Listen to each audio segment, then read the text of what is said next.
good time zone. And a happy birthday to all of those around the world.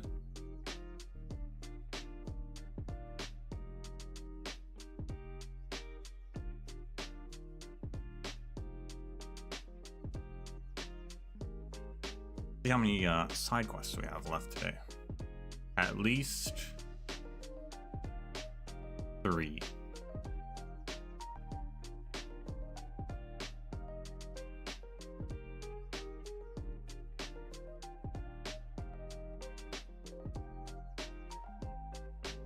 Maybe more.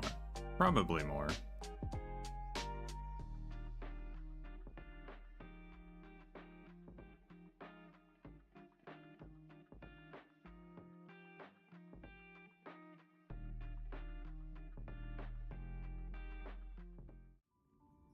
Bam.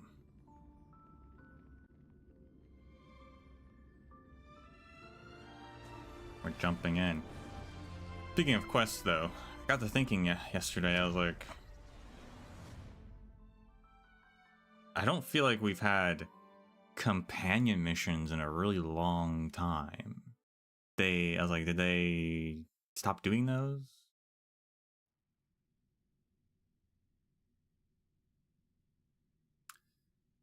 So I looked it up. And, well, actually, the last one I remembered was the Sparkle one, because I hated it. And that was at the start of Penacony. There was one, only one since that one. It was Yun Li, which I didn't even know that was a companion mission. It was the one where we had to fight Argenti. That was a companion mission. So there's been one more since the Sparkle one. But otherwise, yeah, there's been none for a very long time. And they've been few and far between. But they are, I guess, technically still doing one, assuming Yun Li's isn't the last one they ever do. But it is interesting that they don't do them that often.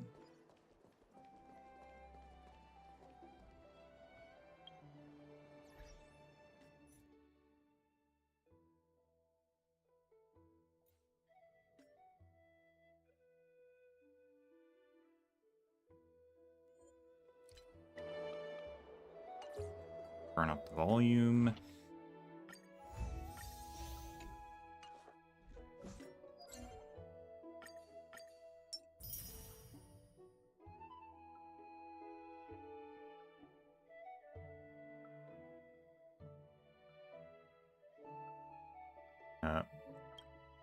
Hold on a second.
Alright, we're back. Sorry about that.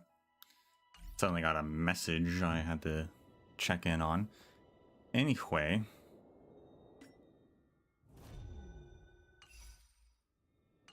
I did this fight for the fight event, which actually the other two weren't even open yet. There's one's opening today.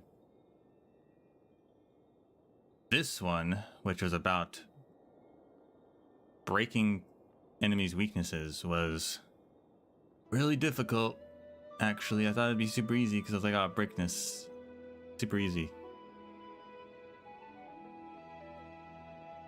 It took me far too long to figure it out. I actually had to look up. I'm like, what team should I be using for the trial characters and stuff? Because I was like, I've tried every combination. It's not working. I couldn't get to 80,000. I got the closest I got was like 79,000 on one attempt.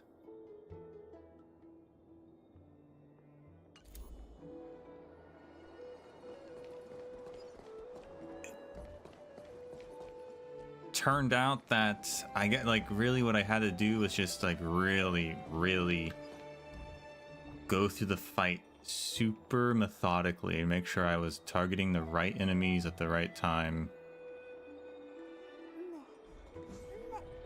And eventually I got it, but I couldn't just mindlessly attack people. What is this shop for again? Also, they've got a quest thing here as well. Okay. This is for memory shards. Oh, yeah, to buy recipes as well. Hold on a second. Let's buy these.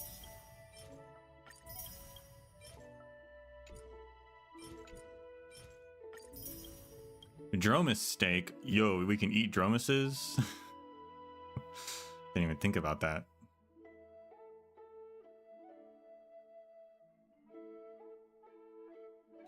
Also songs.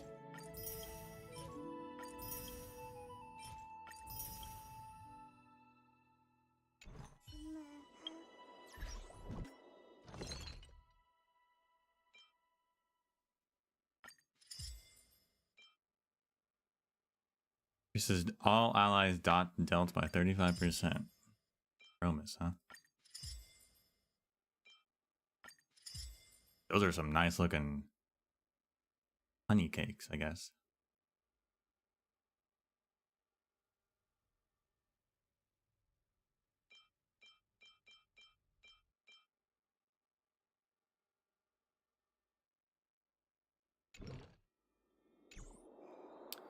Fascinating that there is actually a person inside this. When you go into your menu, you can see them. That's funny. Oh, I guess while we're here, we'll talk about this quest thing here. Any other products? Of course, Divine Foals. I can travel the world and bring you whatever you need as long as you can pay the price. I can't. I cannot pay the price. Okay, well.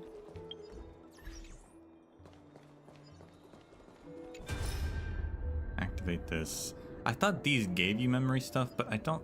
Because that's what I thought it said at when the first one in our bathhouse. But I don't think I've ever gotten anything from these besides lore. So did you come... So you did some creeping in here after all, Mighty. I don't know about anywhere else, but that conspicuous body of yours is bound to be noticed in Marmorial Plaza or Palace. Is there anything I can do for you? Nothing in particular. I feared you wouldn't be preparing to bathe with that immortal body of yours. You're here, and that's all that matters. It is strange, though, now that I say it. I thought the black tide would have no effect on you. Oh. It seems that power comes with the gods, after all. Even if they themselves are at its mercy, it is only natural that they are unable to protect you. Yes. So is the black tide your only weakness? No. I see you're trying to get rid of me. I'll change the topic. There is something I actually wish to ask you. There are a few in this city that can match me in battle, and chances to battle non-humans are few and far between in my travels. Because of this, it has been hard for me to observe the weakness in my swordsmanship until I met you. When I crossed swords with you before, I lacked endurance, and your powerful blows nearly knocked my blade from my hands. If it weren't for my slightly superior technique, I fear you would have defeated me. Technique? Huh. You mean your laughable little tricks? Huh. I know how to relate to you now, as we have fought before. How about we share some of our insights? Huh? We have battled for all this time, yet I have never seen you fatigued. How do you train? Would you consider teaching me? I fear you would be disappointed, hero. This is not due to my training. I am simply more capable of enduring pain and suffering than you are.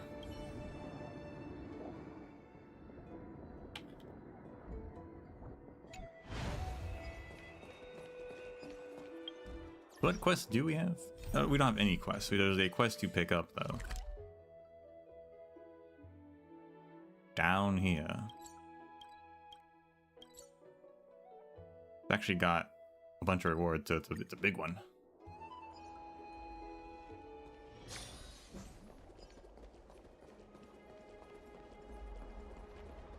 Oh snap, there's just... What is that? Titankin of Nikador? What are they doing here? My thoughts exactly. Jason and Camilla. Self-proclaimed adventurer. Who's this guy?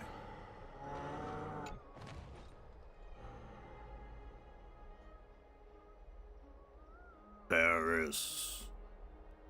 I don't know any Paris. Don't you hurt me or Hercules. Roar.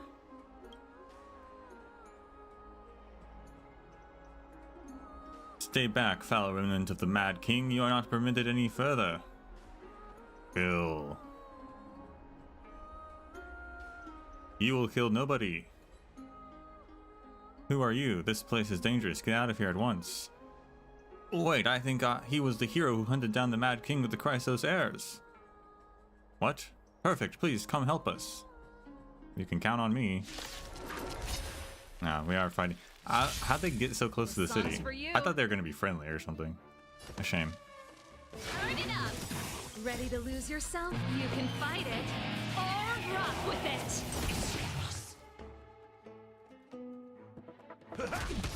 Slice like a good, my friend. Indulge yourselves!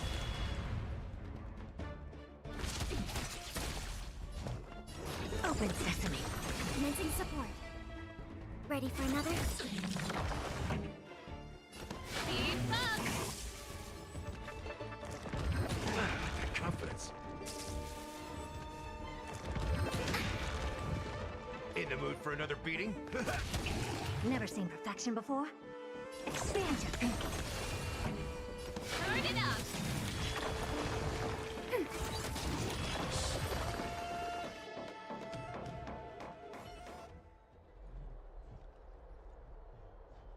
Enos. Titan curses. It can't beat me, so you resort to foul language? Nameless curse, oh my gosh.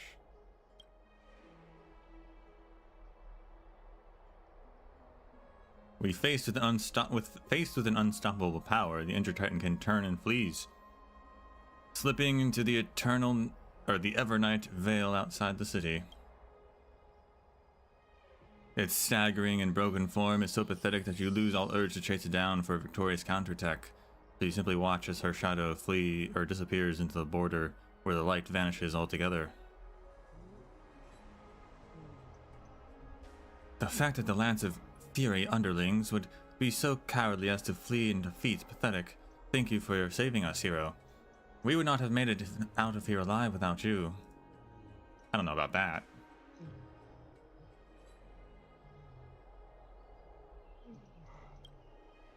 They're right in the city. There's guards everywhere. Ever since the fall of the savage god, this Titankin has been roaming around the surrounding area, attacking guards and passing caravans. This time it was Jason, leader of the Argo caravan, who fell victim. That's right. Fortunately, you and Captain Camilla took action in time. If I were sent to meet Thanatos, no one would have left to support the city's merchants or dromuses. Groan. It's okay, Heracles. Though I've been spared my life, she did get away with my little treasure.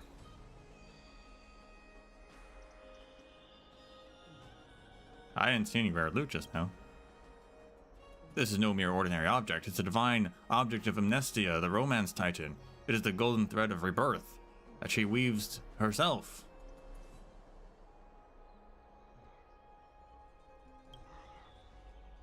Good time zone, Luigi. You must have heard this story. During the Era Creatura, Amnestia wove together the love of the world in their own cocoon to create silk as a gift to Circes. Lady Aglaia sent me on an assignment to retrieve the miracles of the Titans. I worked myself to the bone to purchase this object from a group of nomadic thieves. Now it's been snatched from my hands by the enemy right before I arrived at the back of the city. It was such a shame.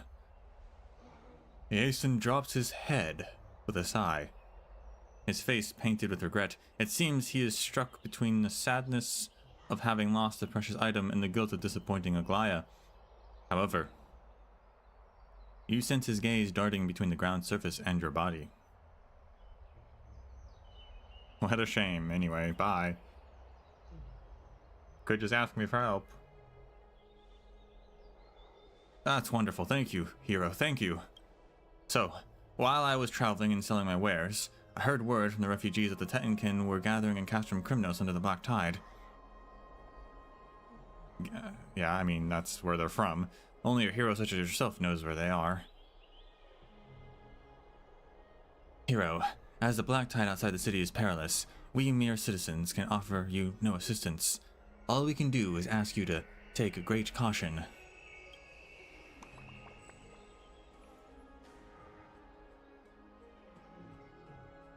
A treasure hunt. Partner, let's go on a treasure hunt.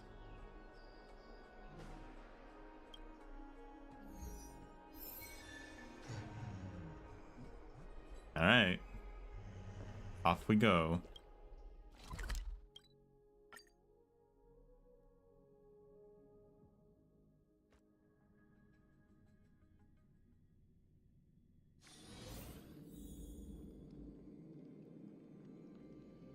I smell a sweet fragrance. No, this is the fragrance of unknown memory.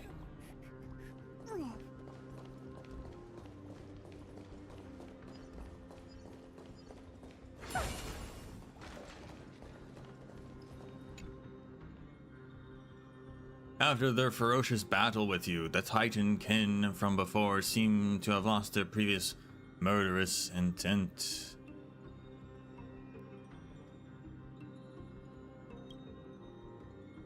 It's at this moment that you realize just how ancient its stone-cast body is. It's just as old and derelict as the walls of Castrum Crimnos under the curtain of night. Paris. Who's this Paris? Or Paris? Should it be, how should that be pronounced exactly? The gold thread. Paris. It was stolen. We'll go with Paris, just because it sounds weird to say Paris. Huh, are you saying this belongs to you? It's Paris. Well, looks like she won't hand over the treasure unless I find this Paris person. Where could he be? He went to Arcadia.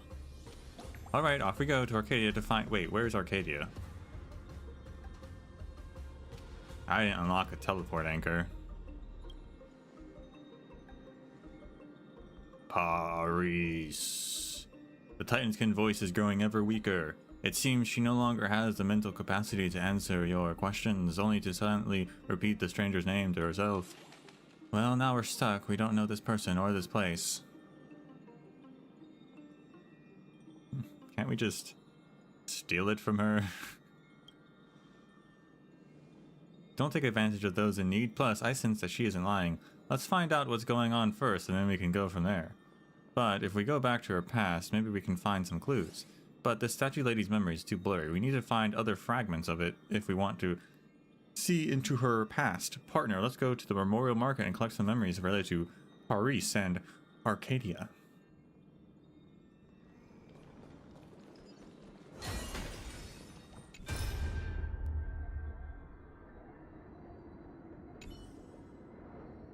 Criterios, are you really going to leave Castrum Crimnos? Crimnos is prospering and King Euripon places great importance on you. Just the title of King's Aegis is enough to win the admiration of thousands. Aegis, or Ignis rather, you know me by my titles of Champion Warrior and King's Aegis. But what you do not know is that I bear another equally glorious title. That is the title of King's Mentor, granted to me by Queen Gorgo. Now, I don't understand what you're saying. When I was a sprout like you, I hunted alongside Gorgo. With my own eyes, I saw her kill a lion with her bare hands. Wow. Back then, Gorgo was not yet queen. She was merely a ferocious but kind warrior. She treated every child in the tribe as her own. I was also fortunate enough to receive her tutelage and learn skills that I would not have claimed victory in the Crimnos festival without. The day I became a watcher, Gorgo looked at me in the eyes exactly as she did back then. In her eyes, I was still her dear old friend. Queen Gorgo entrusted her child, Mightymost, to me. I vowed into the light of Nikodor that I would protect the Prince of Crimnos with my life. However, King Euripon has been bewitched by the traitors and wishes his own flesh and blood dead. When Queen Gorgo doubled over and cried out in agony, I dare not make a move. I hung my head and stilled my tongue. Queen Gorgo challenged King Euripon to gladiatory combat to protect Mightymost. Unfortunately, she was defeated and had her throat slit by his blade. But when I examined her body, I found symptoms of poisoning. She fell to an evil plot. Classic. I failed Queen Gorgo. Now I hear that Castrum Crimnos is a detachment army roaming outside the city. Rumor has it that their leader is one that defied death, Criterios. I am going to find that lone army. I believe Mightymost has returned. Strife's Afterglow.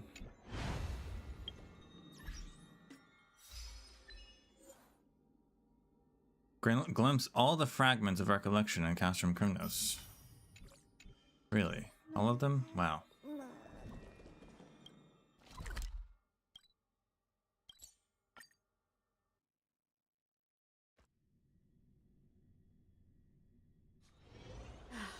Source owners there.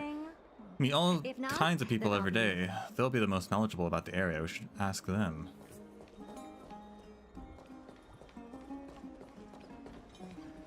We love talking to Demetria. Hello, young lady. Are you here to buy fruits? Lady. These are all in the fresh from the garden, and they're fresh as can be. Once again, female trailblazer. Clearly is the canon one. I want to ask you some questions. Questions? Haha. No one has come to see me seeking enlightenment since I left the Garden of Wisdom. Please ask away. Do you know, have you heard of Arcadia? Arcadia? Is that a fruit? Sorry, young one. I don't sell Arcadia here. But if you find some seeds, then I can ask my friend in the Garden of Wisdom to plant some. Then you can come and buy some next year. Do you know of a Paris? Or Paris? Or who knows? Paris. I never heard that name before. I am certain that he doesn't live in Okhema. People from all over this holy city have frequented my store, and I remember the name of every customer. Yeah, but you can't really know everyone. Looks like she doesn't have anything useful to offer. Let's go and ask another store owner. Oh, she also has a quest thing. Okay. Yeah, see, we should have started with the library lady. She's the library lady.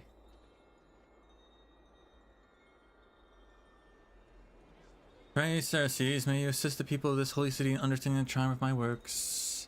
Ah, customer, I was just praying to Ceres to gift intelligence to my fellow citizens. Is there a book you are after? I already bought all of them, don't worry. I want to ask you some questions. Of course, imparting knowledge is the very mission entrusted to my family by Ceres. I will share any knowledge I have. Have you heard of Arcadia?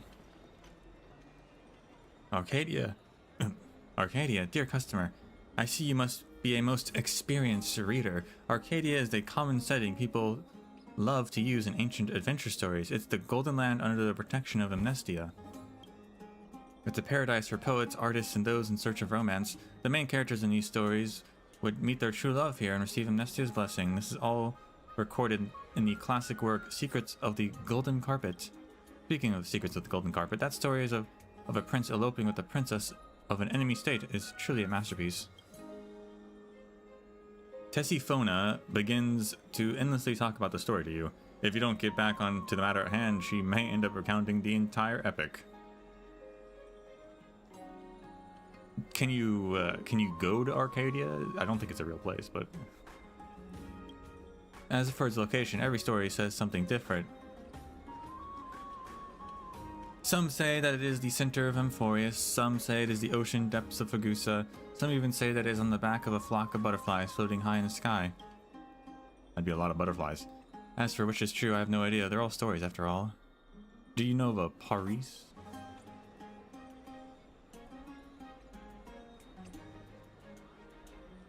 Paris, I've never heard that name. Wait. Tessiphona rummages for some time among slates and scrolls. It seems that the most inconvenient thing about working with slates and scrolls is that there is no front cover to help identify them quickly. I checked poems, mythology, plays, and adventures, but no mentions of this person. Looks like I won't be able to help you. I didn't realize Arcadia was such an amazing place, although descriptions and stories probably still aren't enough, and we still know nothing about Paris. Let's go find someone else. Hey, I just realized, like, scrolls make sense, but, like, their books are just written on stone slates that they sell? That's kind of crazy, especially since they apparently have cell phones. There's a really strange...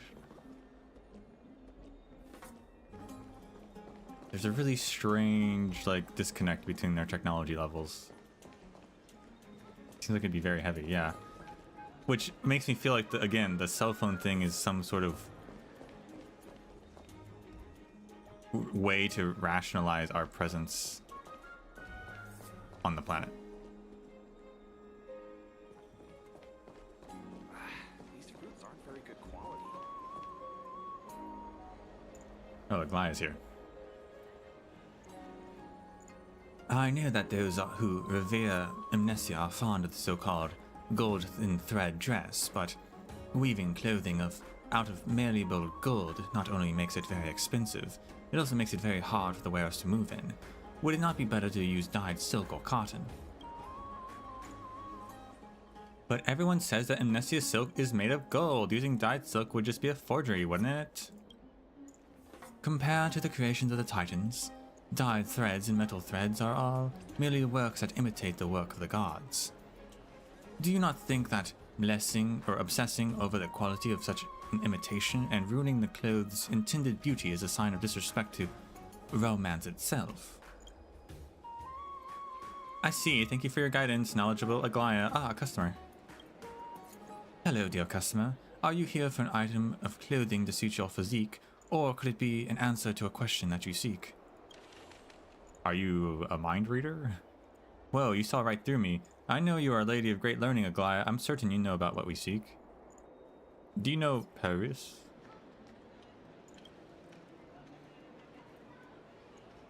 Paris. There is indeed no citizen in Okhema by this name. I imagine they are a member of the garrison. Do you know where they are right now, Miss Aglaya?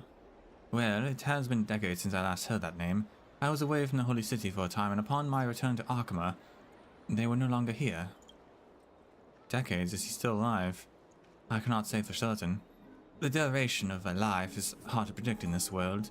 Perhaps there exists some method to escape Thanatos' touch, or perhaps there is a land that death itself cannot reach. Like Arcadia? Arcadia, now that is a name that stirs memories.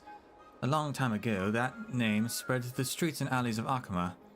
People said that it was an ideal city that was protected by the chrysalis of gold. In the era of strife, people flocked to it. Then, do you know how to find this place, Aglaya? My apologies, I do not. But you're the demigod of romance. And it's the land of romance. Much like clothing, legends are often things that come and go with times. Arcadia is already a story of the past. Many disciples of Amnestia don't even know its name. It could be the case, according to one story, that in this war-torn world savaged by the Black Tide, a flock of butterflies carried that city to a place that no one can see. Lady Aglaya, Lady Aglaya! What's wrong, soldier? Yason has returned with supplies but refuses to enter the city. He says that he's waiting for someone. Is there a chance that he failed in a task that he gave him? Could I trouble you to come and see him yourself? Dear customer, it seems that we must leave our conversation here for now. I hope that you find the answers you seek. I bid you farewell. I wonder why she pretended not to know us. These descriptions, along with the statue lady's memories, should be enough for us to return to the past. Should they? Say so. Let's go find the statue lady. I don't feel like we really learned much of anything, but okay. I guess Arcadia is a real place.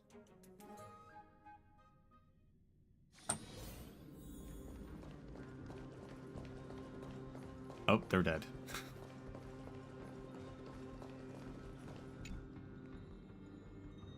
Arcadia. In the time that you were gone, it seems that the Titankin has become even more desperate than before. You can sense from her voice that her vitality is slowly fading. Can we give her a consumable? I don't even know where her mouth would be. All we can do for now is try and understand what she wants and help her meet the person she longs for. Let's go, partner. Let's find out just where this Paris guy and this Arcadia place are. Mim waves her hands and opens the door to the past.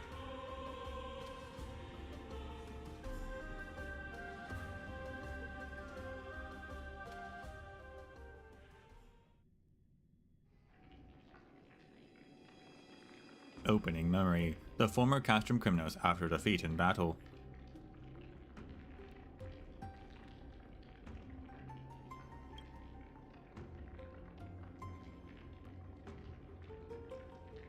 This is the river mouth irrigated by strife.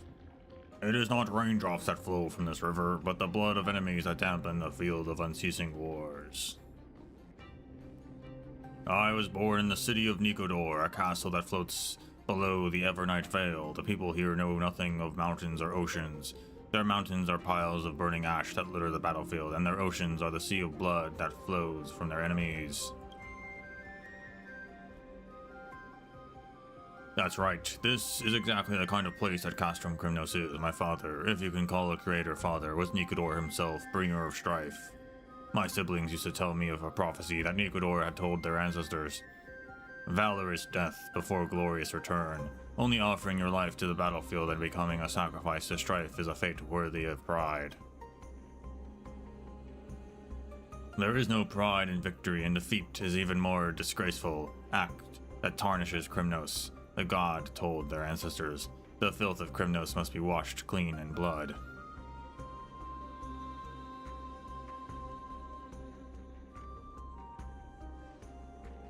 Who is the loser who returned from the battlefield in shame? Who is the fly that accidentally flew into the mead of fresh blood? Who is the dirt of Crimnos that must be washed in a river of blood? Who has failed the duty of Nicodor? Or of strife?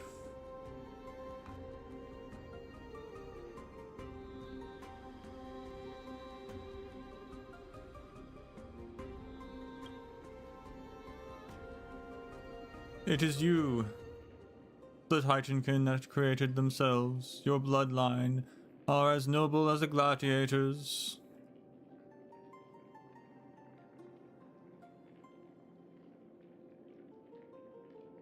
Raising their weapon high in victory.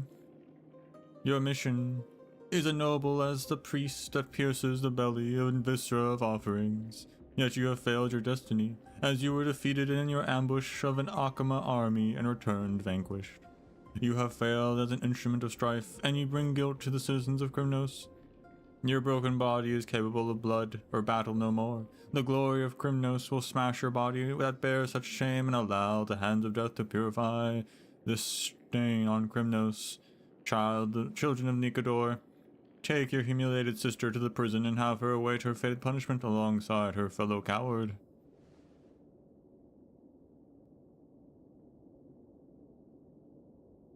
She makes no sound. She feels no pain. She knows she is the one to blame. As broken arrows are cast in rebirth, the fallen soldiers return to earth. These are but the rules of fate. From the depths of the memory comes the clash of shackles. This is the past in the Statue Lady's memories, but where is she?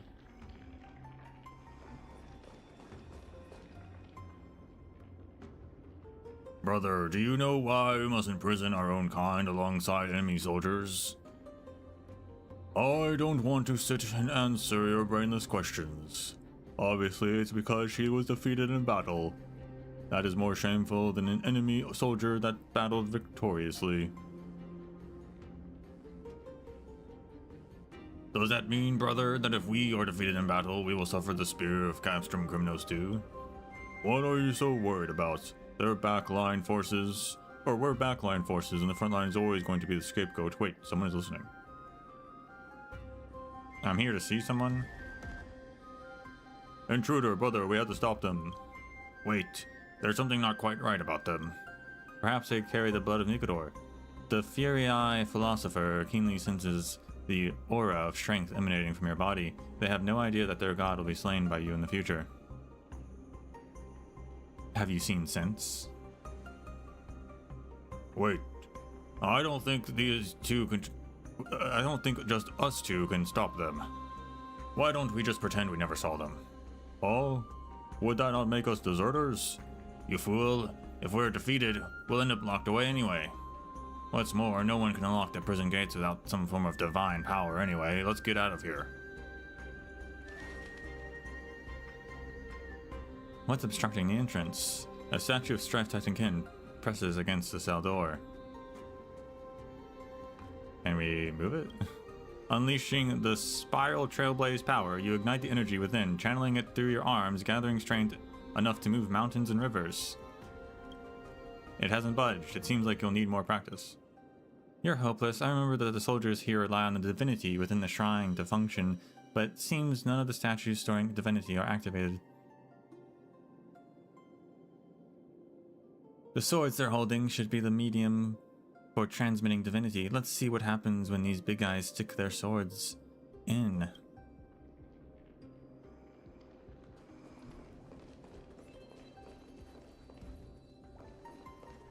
What are we doing? Down here, okay.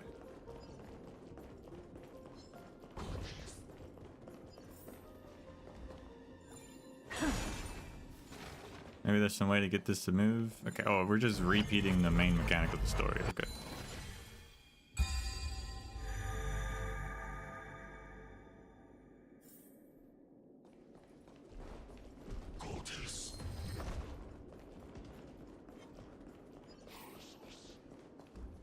The sword here is back in its place. I'm guessing those two idiots didn't even notice it.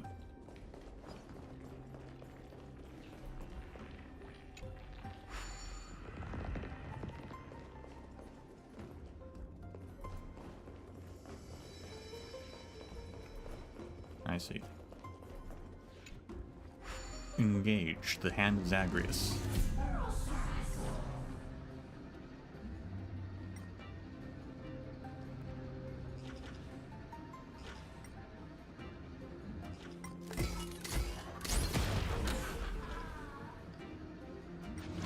And we'll do this while we're here.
Oh snap. Did that guy just like that guy just smashed into the ceiling?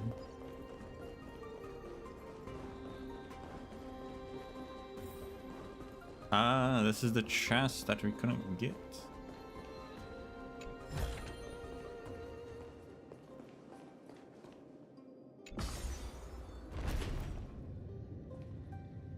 There was a whole room in here the whole time. Wow.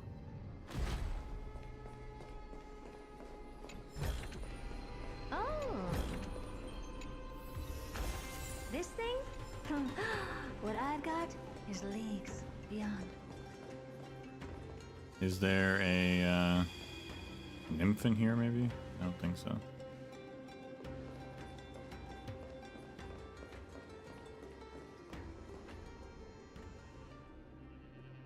They call that Castrum Cymnos. Oh, they all say that Castrum Cymnos is a rough and boorish land, but I see that that's not the case. Not only did they bring a friend of for us prisoners of war, this friend happens to be a beautiful young girl.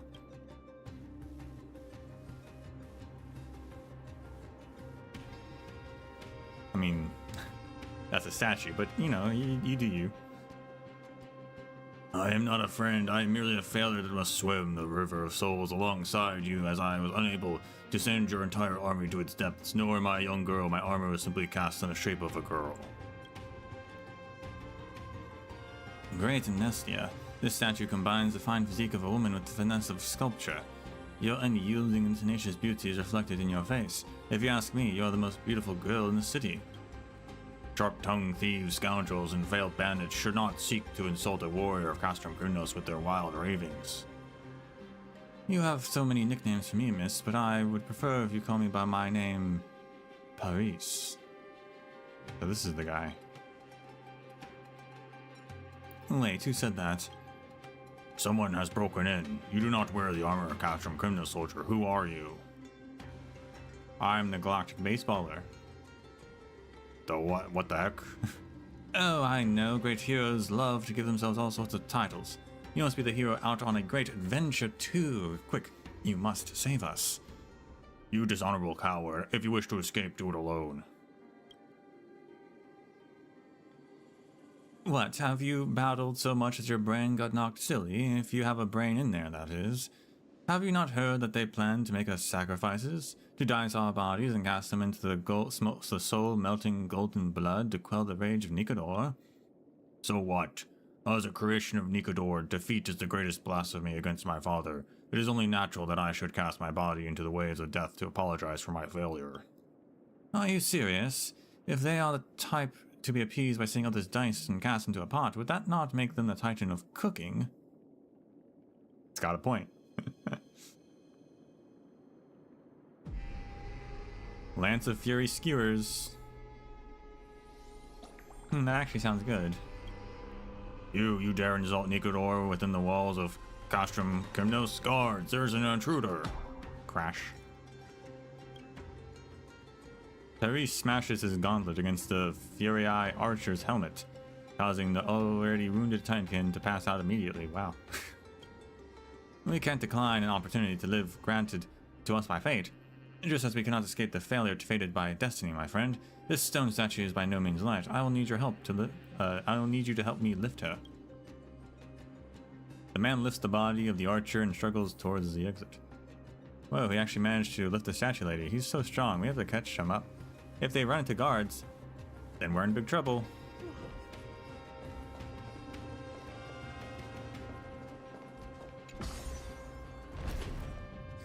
That's all the chests here. No, we're still missing one. What the? What the? We're still missing one? We've got big trouble. The sacrifices of Nikodor have escaped. How is it possible? The prison gates cannot be opened from inside. That Titankin can't walk anymore, so they can't have gone far. Take a look. This is pure genius in action. Where is that last chest?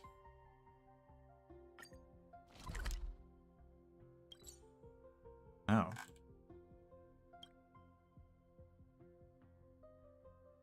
How'd I miss that one? Huh.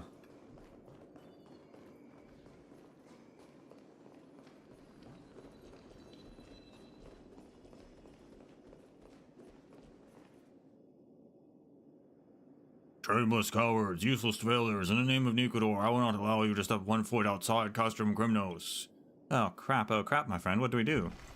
You're still trying to escape, I see. It's only when the sacrifice's limbs have been all sliced off clean that these cowards will finally accept their fate. Not if I slice yours off first. That's the spirit. Now, that is not the tongue of a mere citizen. Take them out for us, hero. Stop right there. Outlanders have plundered the sacrifices of our lord. You will become seasonings in my father's honey brew.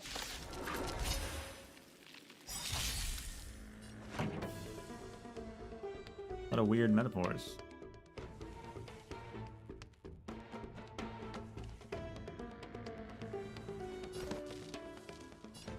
Keep up. Curiosity. Endless riddle. Nothing but a boy. Helpless as ever. Open sesame. Watch a crone. We have the upper hand.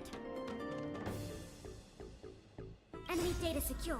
Net markers activated. Time for a good old counterattack. Ready for another?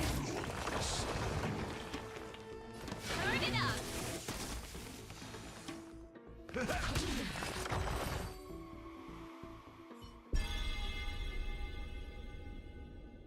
Isn't my partner amazing? You can say, wait, where'd they go? Looks like they ran off already. This Paris guy knows nothing about loyalty. We still didn't get to ask him anything about Arcadia. Forget it, the memory fragrance is floating towards Okhema. Let's continue toward the memory.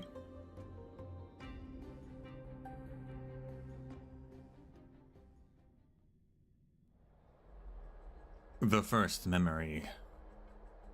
The former Okhema city gate after a victorious war.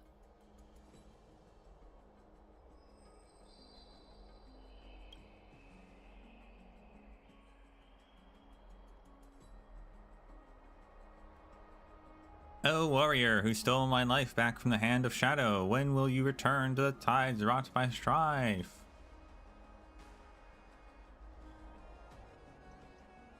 Elder Owen Noah, your wisdom is the stream of that cleanses dawn cloud. You mustn't allow a speck of dust from outside the great city to infect the clarity of this pool. Captain, do not mock me. If it were not for the soldier who has yet to return, this pool would have long since been engulfed by the black tide. For the soldiers who fought off the enemy have already turned triumphant. That Paris that you wait for has not yet returned, which means his fate is likely one of misfortune. If that is so, how can I bring myself to return to Dawncloud and live my days in peace? If he fell in the sands of the battlefield, I shall resign my post as the elder and spend the rest of my days before the city walls in remembrance of him.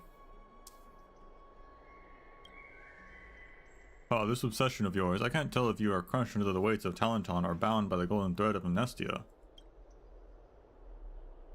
You, Captain, go and see who that is that approaches the city gate.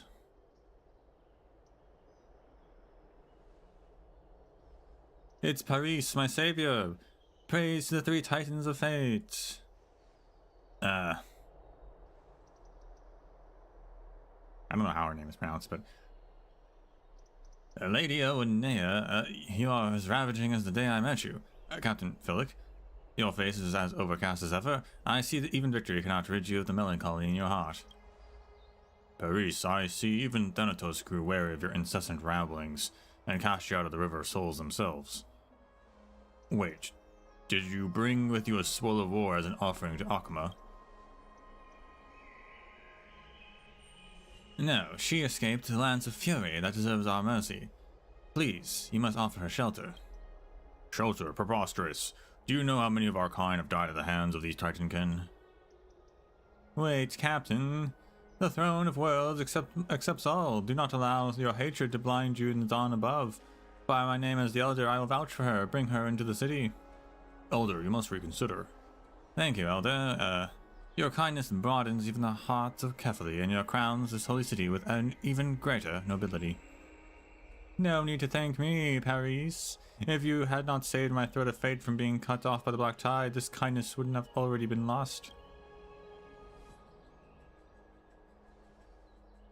Do you see the person insubordinate whom you protect has marched into the city hand in hand with your enemy? Your fathers and brothers must have lost their lives to those very hands a few days ago. We soldiers risk our lives fighting to protect the elders, yet they are tempted by lust and throw open the doors to our enemies. That's right. With the interference of the golden thread, even Teleton's scale becomes tilted, and direction from Yanis loses its way. In the depths of the memory comes the vibrant bustle of the marketplace. Paris must have already taken the statue lady into the city. Where will she be able to receive treatment, though? Blacksmith, I guess. Oh yeah, blacksmith.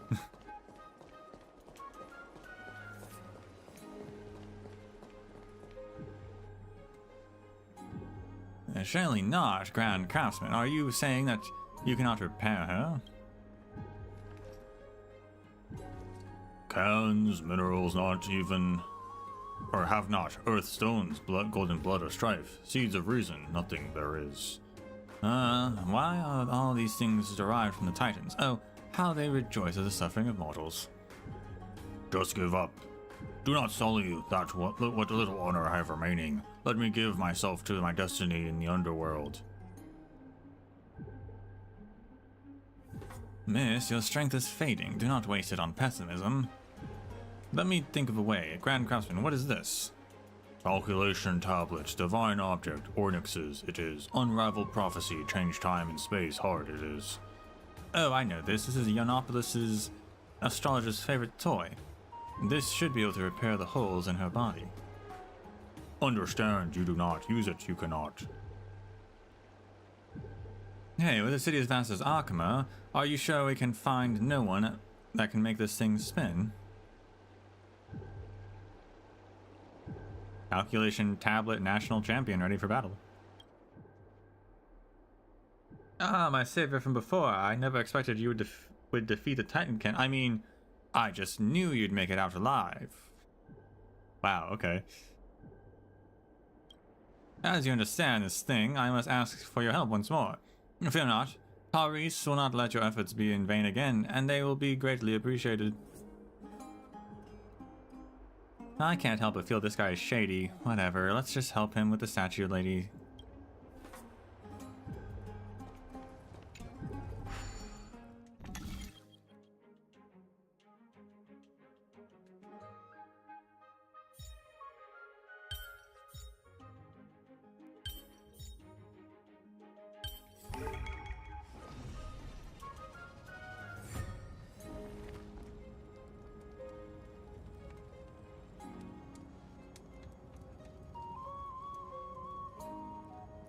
I don't really get how that works, but I guess it worked.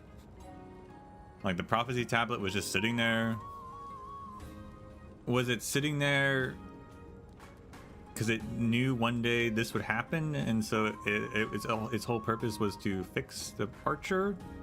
Or can you decide what the prophecy tablet does when you activate it? How does that work? And also, they can fix things? My savior, you truly are amazing. After all my years in Okhema, I cannot fathom that I knew not as a hero, as both wise and strong as you. Yeah, just live a few more centuries and you'll see. Why are you trying to save me? You will have something I need one day.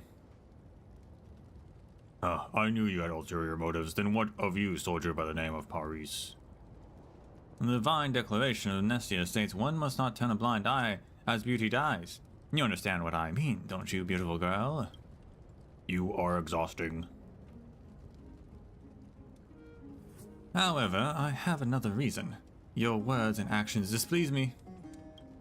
You chose not to fight back even in the face of an unfair execution. You would not even put up a struggle. I had saved your life to prove to you destiny is something that can be defeated. Foolishness. Okay, well, as we are in Okhema, A browse of Marmola Market would be far more entertaining than sitting around calling me foolish all day. I'll take you.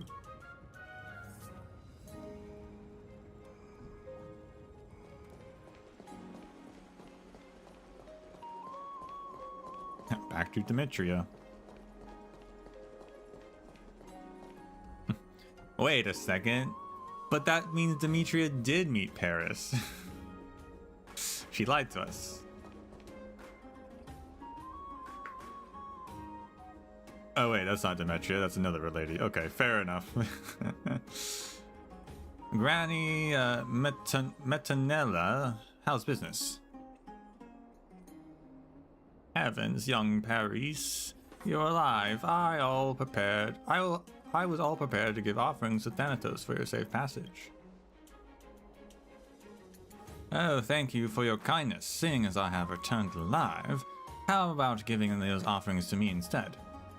Fine, take them. Hold on. Am I seeing things? Is that a Nikador Titankin behind you? Fear not, Grandy. She's our guest of Okhema. I see. My apologies. Welcome to Okhema, dear guest. Do not fear me. Here in the land of Okhema, we are under the protection of Kefali. There is nothing to fear here. I have never left the city in my life, so all I know of Castrum Crimnos is what I've heard. Like how you live only to fight and do not farm the land. I imagine only the fruit you've ever tasted is what you have pillaged. You are in Okhema now. Let me treat you to a feast. Would you care for an apple? Maybe a Mediterranean fig? Huh, Mediterranean. I do not need it. You must not refuse her generosity. Granny Metanella is normally extremely stingy. But my race is built only for battle. We have no organs with which to feed. Such a pity. Then how do you speak? Our language is constructed using resonance between our helmets and armor, which is the echo of strife. Get a load of this wretched Nikador, spending their days drowning in their sacramental wine while never giving their children mouths to sample the flavors of the world. Young Paris, when you finally defeat the Mad King, let us seal his mouth shut too. Oh, a coward like him would run for the hills when faced with Nikador. That's right, I'd have to run. If I was on the battlefield, I'll never get a chance to go to Arcadia. Arcadia? There it is, Arcadia. Meh, you're still obsessed with that idea. I need to sit you down for a good talking to. Well, since our guests can't partake in fruits, we will take a look around another store. I thought he was going to offer me a fruit. Nope.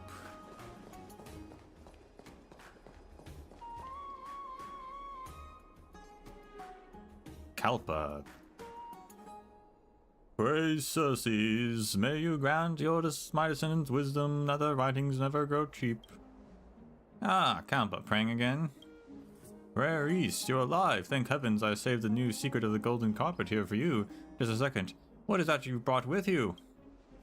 This is a guest of Okhema. Don't be so rude. Oh, I apologize. I've only ever read of the Titankin of Strife in battle reports and stories. I got a little startled. So this secret of the golden carpet you mentioned, does it say anything about Arcadia in it? There it is again, Arcadia. Yes, but I'm pretty sure it's a fictional place, but whatever. Please don't leave us hanging this time. It does not. I imagine writer have moved on to other interests. Nowadays, people want to read about the heroes of the Chrysos Air doing battle with monsters of the Black Tide. This kind of utopian storylines have grown old now. Nah, they have no taste. Wait, I meant to ask, what is this Arcadia? Do you not read in Castrum Crimnos? Arcadia is a wonderland woven by amnestia. It was one of their gifts to Circe, safe under the bindings of the golden thread. The lance of fury cannot pierce it, and the hand of shadow cannot touch it. Huh? Sounds like no more than a story created by those that fear strife and death. No, Arcadia definitely exists, because I hold in my hand a golden thread of rebirth from Arcadia itself. Paris produces a spindle from his robes, around with which a number of golden threads glisten in the dawn light.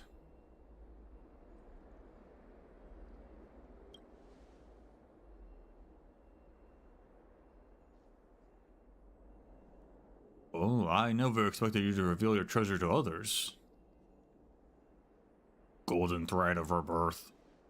I once rescued a princess as she fled from the Black Tide. As a thanks, she gifted me this national treasure. Every day I can hear it whispering to me, calling me to go to a distant land. One day, I will find this place. I will escape this endless strife and ever-looming death and enjoy an eternal romance with the one I love. Who is this one you love? Surely it is not Lady Oenoana, the one that gifted you this treasure. This guy really gets around. Don't joke like that. If I had not saved her life, I would not even have the right to speak with her now. Rather than the elder that already enjoys the love of thousands, I am more suited to another type of traveling companion, one that has never felt love before, one that has never understood the true meaning of romance. Having said these words, Paris turns to the archer with obvious admiration in his eyes. Be she an enemy or an outsider, I hope that I could become her romantic companion, that I could wind that perfect golden thread around her body, and finally break that cold fate she once faced. Such a pointless topic. Continue indulging in your delusions as you please. I have more interest in the armor in that store over there. Wait, that's not armor, those are dresses. Now that girl, my savior, could you keep an eye on her? Please do not allow the gods to mistake her for an enemy and reduce her to rubble. Paris, I get you teasing the city girls with that sweet talk, but you really say those things or something like that? You descendants of Circes are far too narrow-minded in the eyes of romance. All should be seen as equal. I don't know about all. Hold on now.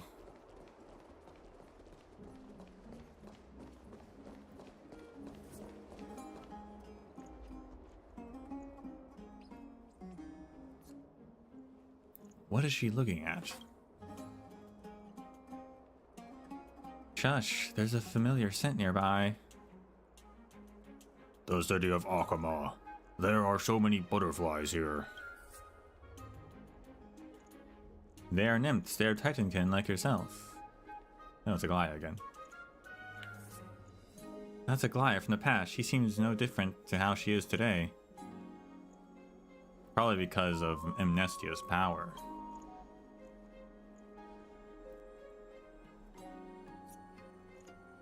How unusual. A soldier with the Lance of Fury browsing the memorial market is a rare sight indeed. Welcome to the Eternal City, guests from Kremnos. Thank you. You said that these butterflies are titankin. Which titan are they descended from? Well, when it comes to butterflies, they are naturally descendants of Amnestia. Legend has it that Amnestia longed for the love of Circes, but their love was unrequited. They died in a sense of deep regret. Feeling their great pity, Thanatos cast those that had lost their lives to love into a cocoon of romance and allowed them to be reborn as golden butterflies. These were the resulting titankin. They now work hard for the love of their beloved god. They trace the trail of romance and collect love to heal Circes for Amnestia's sake. You know what? If the butterflies and nymphs were humans once, maybe the Nikador Titankins were human as well.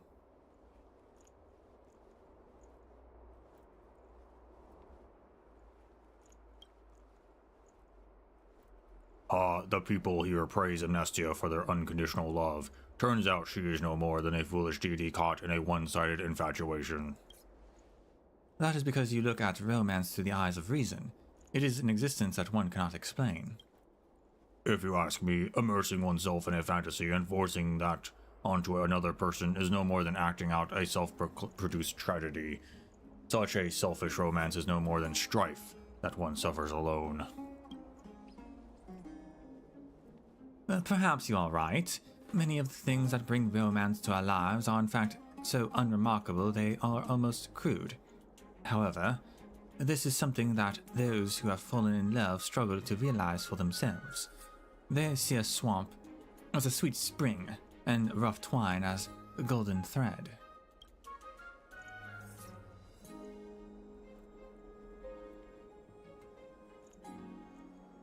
But like parasites, the larvae of romance dwell in the hearts of all.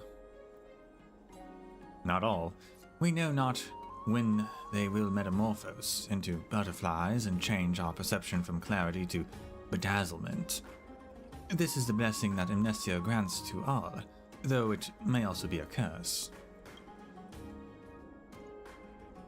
It is almost parting hour, girl. Come on. Is that your friend calling you? Farewell. I pray that the golden thread will not hinder your footsteps.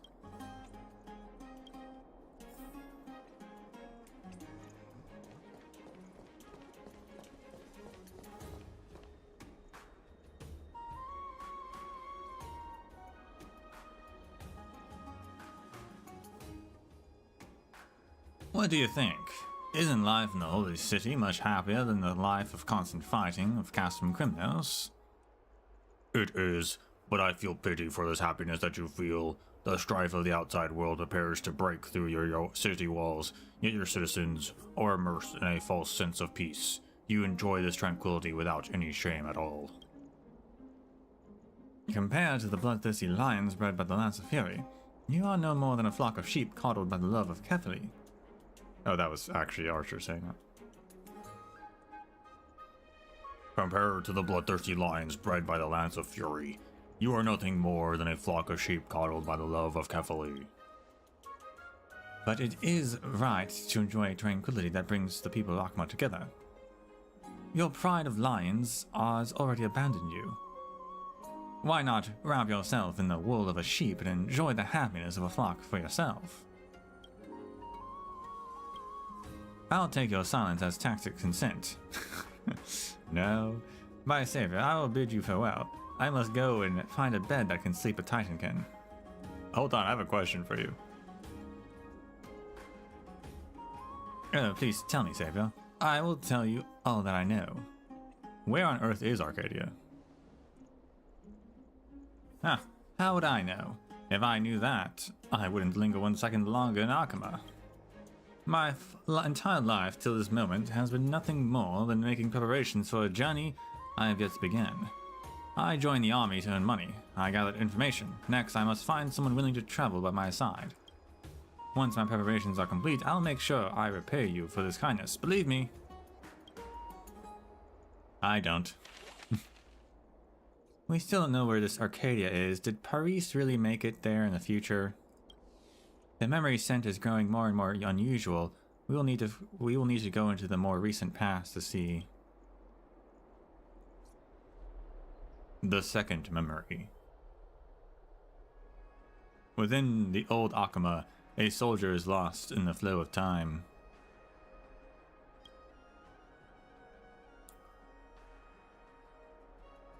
Perhaps the lack of battle meant I also felt the flow of time less accurately, but my days in Okhema have flown by like an arrow. The people of the city have accepted me, and the soldiers that once abducted me became my companions. They constantly affronted me with something I could not properly describe. It was something that I had never felt in my hometown, a type of kindness.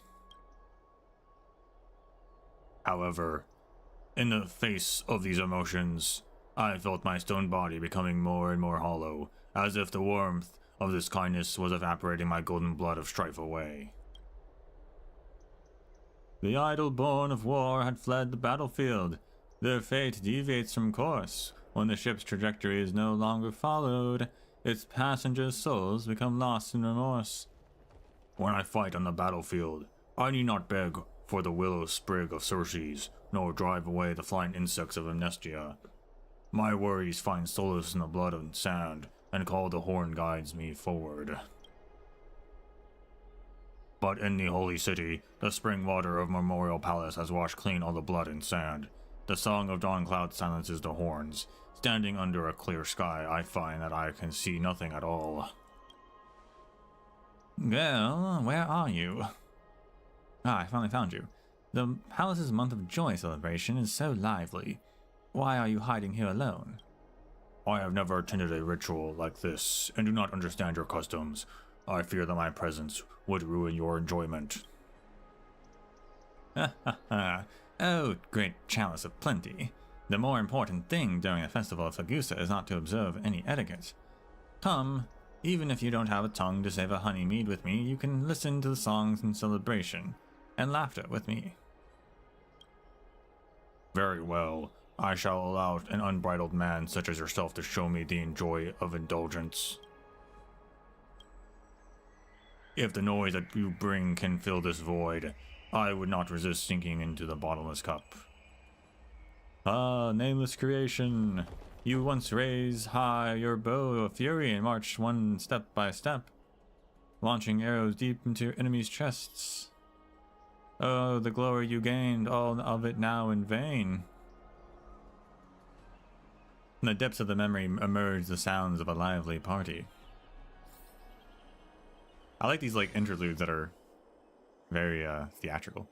Wow, are they having a party? This place is crazy or something. Wow, look at them dancing. The only one dancing too, which is kind of awkward.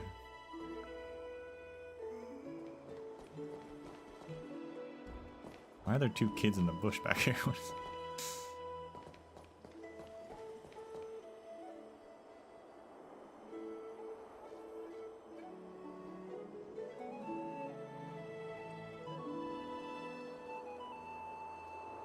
That's it. You're such a great dancer, Paris. No matter how great I dance, it is one that you have all seen before. However, we have a rare guest here today that may be able to show us a new dance like no other. Please, miss, come dance with me. Me? Come on, it's not difficult. Just move your body to the rhythm. Don't be shy. Let's see the dance of Castrum Crimnos. Hi now. You're still so attached to your past that you cannot do Okhema the honor of a dance, are you?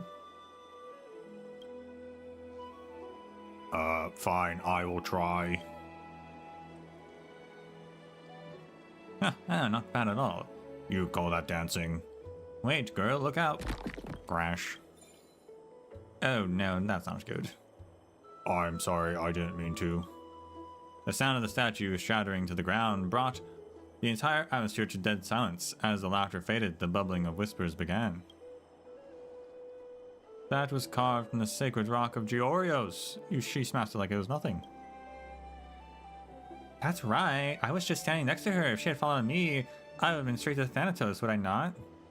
I heard this thing was created only for war. It might not have killed our kin. Why should we allow something like that to come into our celebration? Well, yeah, these people changed their tune very quickly. Such fickle inclusivity. Hey, what are you saying? Everyone, do not insult our guest. This Titankin, this lady is a guest of Okhema. Do not bring your prejudices into the city of acceptance. Captain, the bodies of Titankin are immortal, are not the same. Is allowing her to frolic here freely not endangering the lives of our citizens? You have a point. Do you hear that, Haris? You should not have brought her here. Wow, that also changed his tune very quickly. Alright, we'll go. It's not like there's nowhere else in the Memorial Palace for us to enjoy ourselves. Hold on, she is now one of us. She must obey our laws. The Memorial Palace is a gift of us from Fagusa. and the precious property of Okhema. According to law, the garrison must detain any criminal that damages this place and take them to the court for sentencing. Ah, surely that is not that serious. Don't forget, she's a guest of Elder Oenona. Are you saying that as a guest of the Elder, she's above the checks and balances of Talendon? He's right. You think an outsider being above the law of our holy city is justifiable? That's right. Take her for sentencing. Judge her to the damages of Okhema alongside the past offenses she has committed against our people. Do you see the will of the people? Do not use your personal affairs to interfere with the justice of this land any longer. That is, unless you can restore this damaged item to its previous glory. Crazy that they want to sentence her instead of just making her like pay a fine. I'll just fix it. You're right, you can use either fix it or Ornyx's prayer. I might save it. It's been a while. I had no idea you had the celebration too. Stranger, do not allow your drunken revelry to speak nonsense for you. How would you possibly restore these fragments? This hero can enter Castrum Crimnos as they please and wield the divine power of Ornyx. They would never deceive you. My savior, quickly, show them your talents. Watch and be amazed. See? Good as new. Let us fight no more. We would not want to cause a scene in front of our guest. The power of Ornyx, very well. As a capable hero has stepped in to help, I will take this matter no further. However, I would ask you still leave this place for the safety of our citizens. You are more suited for dancing on the battlefield than at a banquet. Captain, how could you say such a thing? No, he is right. As an envoy of strife, and your former enemy, I should not be here to disturb your celebrations. Farewell.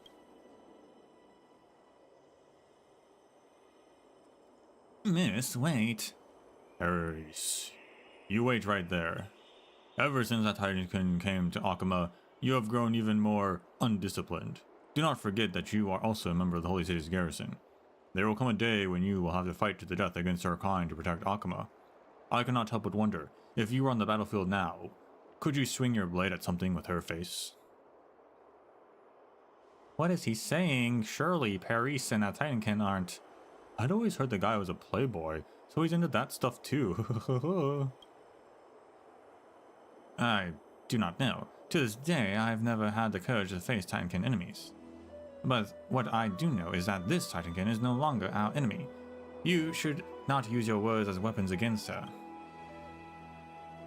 Oh, chrysalis of gold, weave your silk over the eyes of my fellow no longer. How can someone as blind as him hope to face the approaching strife?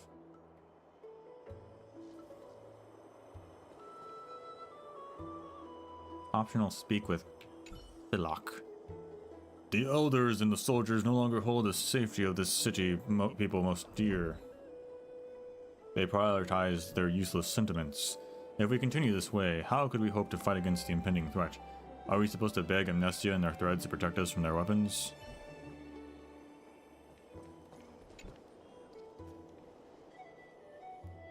Savior, did you see where the Titankin girl went?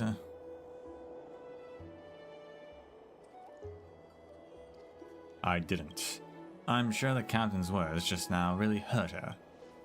Savior, please help me find her. I imagine she must be near the market.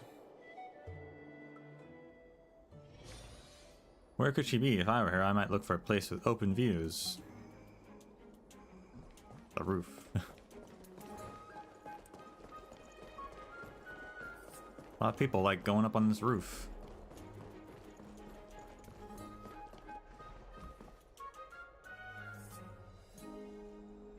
The archer sits alone, staring at Kefli in the distance. Their carved stone face shows no emotions at all. Can I help you? Are you okay? I am indeed thinking about what that captain said, but I am not sad. I am thinking about whether what he said is true. Humans are different to us. Kefli has bestowed you with infinite possibilities. Your bodies can be used for any kind of work. You can worship any titan you choose, and you can do whatever it is you please. But we Titankin are not the same. My body is created for strife. I cannot taste food, dance with man, or create future generations. If it were not for Circe's power overflowing in this world, I would not even have the right to thought or language. I mean, just because you bumped into something while dancing doesn't mean you can't dance. Humans do that too. Perhaps I should return to the battlefield. That is the only way I can truly know who I am. A warrior that does not even have a name. That is my fate. Girl, how is it that you are still speaking of fate? If the chains of fate were truly unbreakable, you would have been long since reduced to gravel in Castrum Crimnos. Paris. That is not... What is there to fear about fate? The fate that bears the scales is them themselves confused. The titan that pulls the curtain is blind, and the titan that guides the way is lost. There are no more than 3 blind mice that guide the strings of fate. Oh, you cower on the battlefield yet wield the courage to curse the gods of fate. I believe this courage of yours is misplaced. The gods would never pierce my heart with their blades personally, unlike the warriors of Castrum Crimnos. What's more, they cannot find it in themselves to assist the most devoted disciples. Do you think they have time to address a rambling mortal like me? This is true. To the titans of their golden thrones, we are no more than insignificant ants. So why not curse them with me? Come on, venture to satisfaction and arrogance of fate.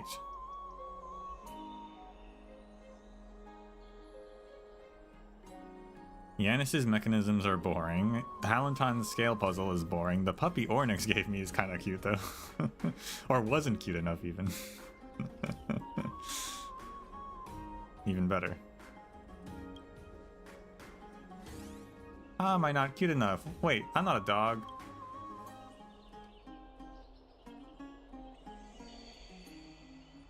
I'm not entirely sure what that means, but our saviors have led by example. It's your turn.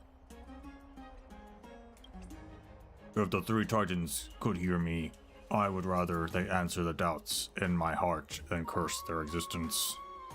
But they will not answer my questions. All they would do is whisper paradoxical prophecies into the ether. They are as cold as the very fate that they control. Beings that flaunt their responsibilities like that are no more than a bunch of Enos. What? Nas? That was the language of the Titans. I'm sure they understand. A specific slur against Titans. That's so cool. Teach me. No, a mortal tongue cannot pronounce our language. Actually, it's pretty easy to pronounce. Hey, now don't underestimate a human's ability to learn. How now? Hi. You dummy. The statue lady seems much happier now. I'm happy for her. But it looks like we still haven't found enough information on Arcadia. We need to take these memories forward a little bit more. How many memories are there? The 3rd memory. A long time later, within the city of Okhema, the echoes of endless strife resurface once more. Listen, listen now. Listen, listen now. It comes from afar, you know the sound. It is strife, it has come. The clashing of blades sounds like singing, a chorus of flesh cleaved from bone. And with strife comes death. I hear that countless warriors have died before the holy city. Their blood flows like a stream, almost summoning the river of souls to earth. Child of war, why do you turn a blind eye? Join in the battle. It matters not for what side. No, I hung up my bow long ago. I am now an ordinary woman of Okhema. Over the years, Paris taught me the tranquility and happiness to be found in human life. I learned forging under the Grand Craftsman.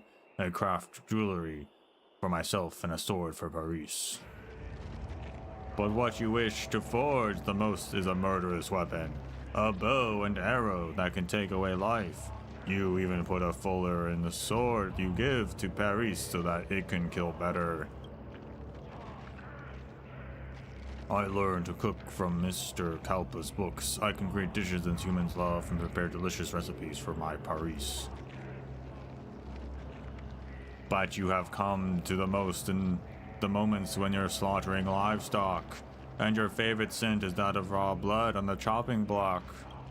I also learned how to embroider with Granny Metonella. I wove dresses for myself and tapestries for Paris. The tapestries show the people of Okhema breathing their last, with those from Castrum Kremnos wielding the bronze weapons. The countless bloody battles that Okhema suffered under Nikador's rule, all because of you, have been woven to life in the tapestries forevermore. You want to fight. You want to kill.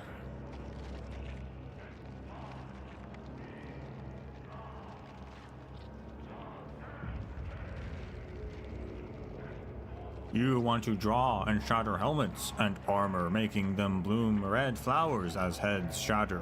Go on to the strife and trample the weak bodies into mud that stains the white marble brick beneath the beautiful sounds of chopping flesh and cutting bones. Go toward the strife, fear, hate, crying out mountains of bodies burning all around you, entrails and limbs defeated and the sacrificed. Go to the strife. I want. Child of strife, do you wish to go to battle? No, I don't want to fight.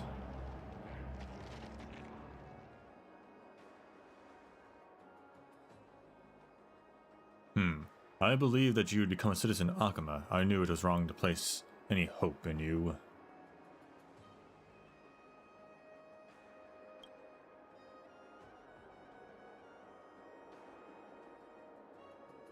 Captain of Okhema.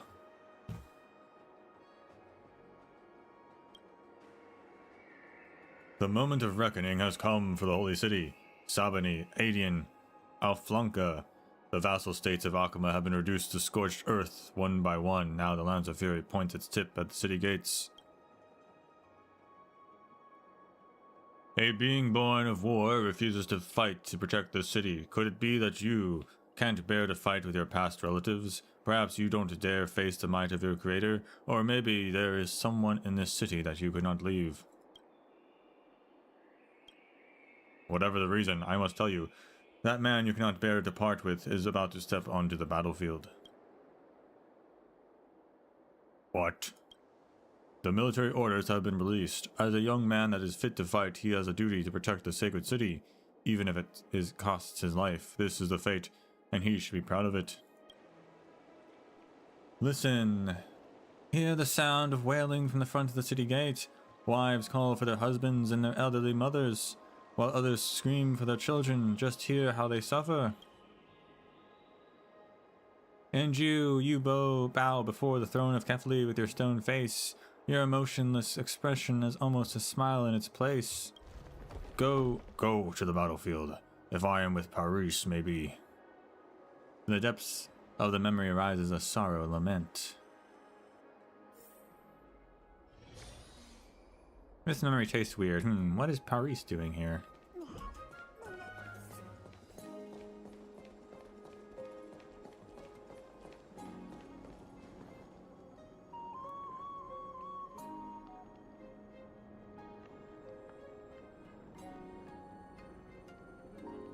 Oh, Amnestia, please grant me a romantic miracle. What's wrong? Ah, my savior, it has been far too long. You always appear when I need you most. I cannot help but feel that fate is always watching out for me. I'm sure you're aware that Okhema is in grave danger, as the forces of Castrum Kremnos have made it to the great city gate, and now we have to mobilize the guards of the city garrison to battle.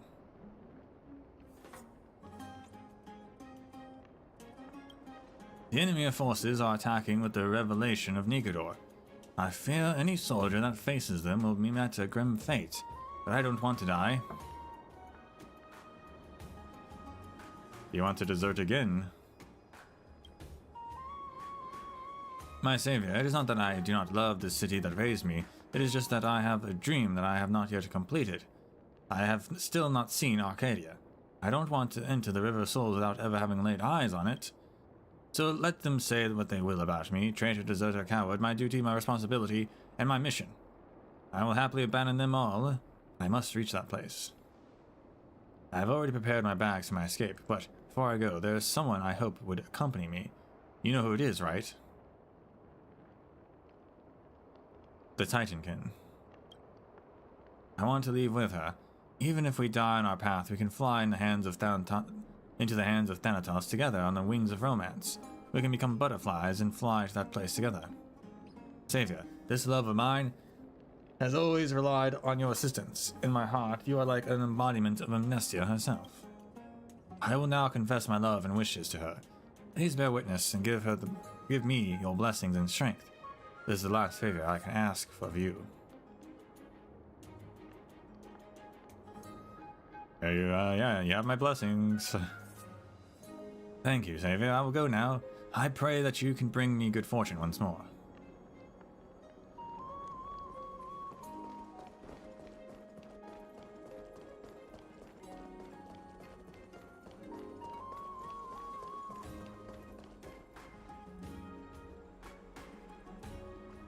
Ares, I hear you're planning to go to the battlefield. Is that true? Ah, so you already knew. I did, and I have already made my decision. Wonderful, then let's run away together, fight together, side by side. Oh? What? fight side by side. No. Are you joking? I'll die on the battlefield. I will protect you. I will abandon Castrum Crymnos and Nikodor, and give all of my power to Okhema. Use it as you please.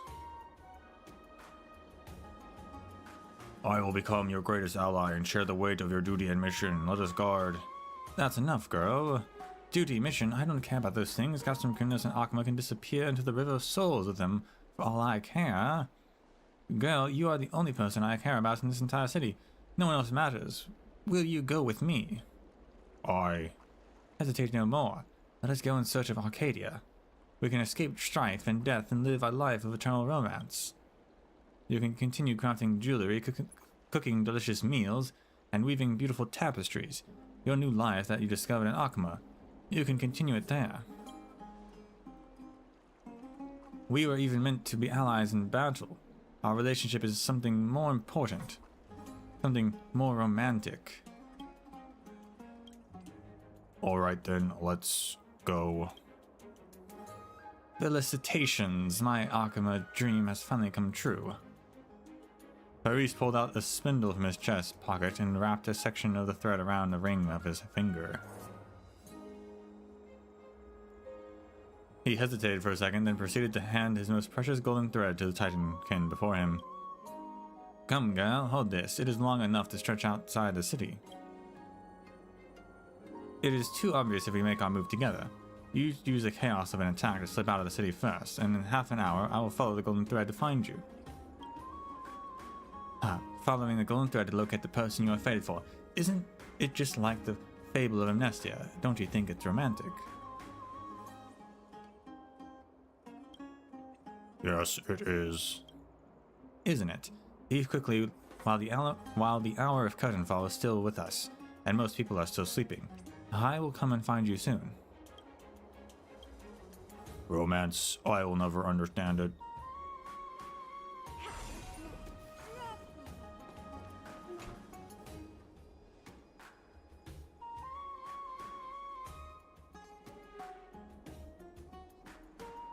Oh, felicitations, my savior. This has all went so smoothly thanks to you bearing witness. Yeah, okay. My savior, don't you wish to fight to death with Nikodor here either, do you? Why not come with us, so that we can all look after each other along the way? They were going to Arcadia now, right? Let's go with them.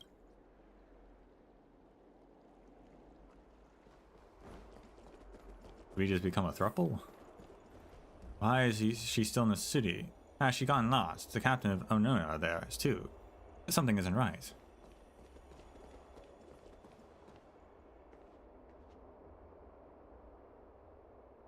Girl, what is the meaning of this? Paris, help us! That can't be. Did you do this to Captain?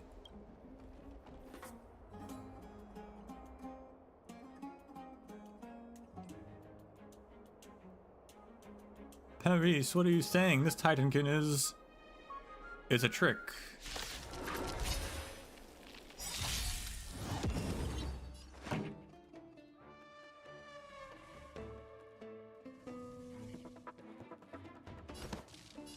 Turn it up! You can fight it, or rock with it! That's all you got?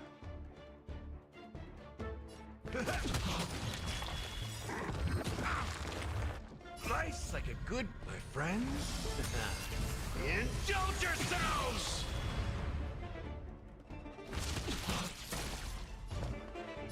Open sesame. Curiosity. Endless riddle. Nothing but a boy.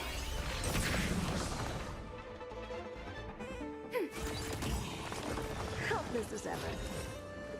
Expand your thinking. Watch it grow. This song's for you. Enemy data secured. Net markers activated. Time for a good old counterattack. Keep up! That's all you got? Feeling bold? Not good. Ready for another?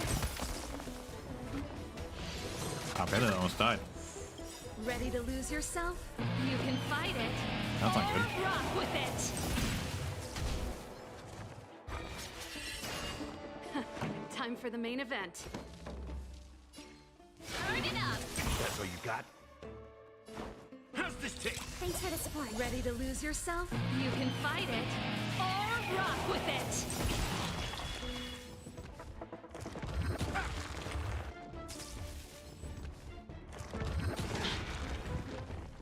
Ow.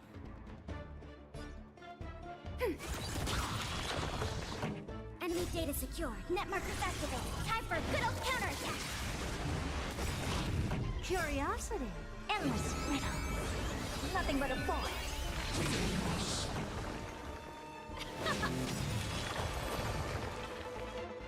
I don't know if I'm getting Hertus Ultimate up as often as I should. Maybe, well, I am still missing a few relics. Maybe that's why. I don't know. I'm not sure how often it's supposed to be, but I don't feel like I'm getting it very often.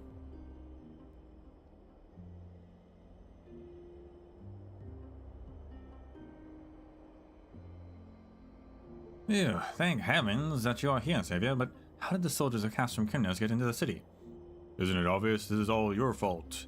My fault? You allowed that wicked creature to step foot inside Okhema. You caused the city guards to lose their vigilance around Titankin. Now she has joined the team outside the gates to attack Okhema. This is the creature that you saved. See how your kindness is repaid with vengeance and betrayal? That girl, how could she? We made a promise. Captain, we can settle the blame later. Your wounds are severe. Please save your words. I must say this before Thanatos descends. I curse you two vile bastards. You and your romance, your love. It is us that have sustained it with our blood and sacrifice, and now I have to pay with my life to protect you blind fools. I curse you. You never gain Yanis' guidance. You never gain Ornyx's guidance to face stern judgment at the hands of Talenton. May you never lay eyes on your god-forsaken Amnestia.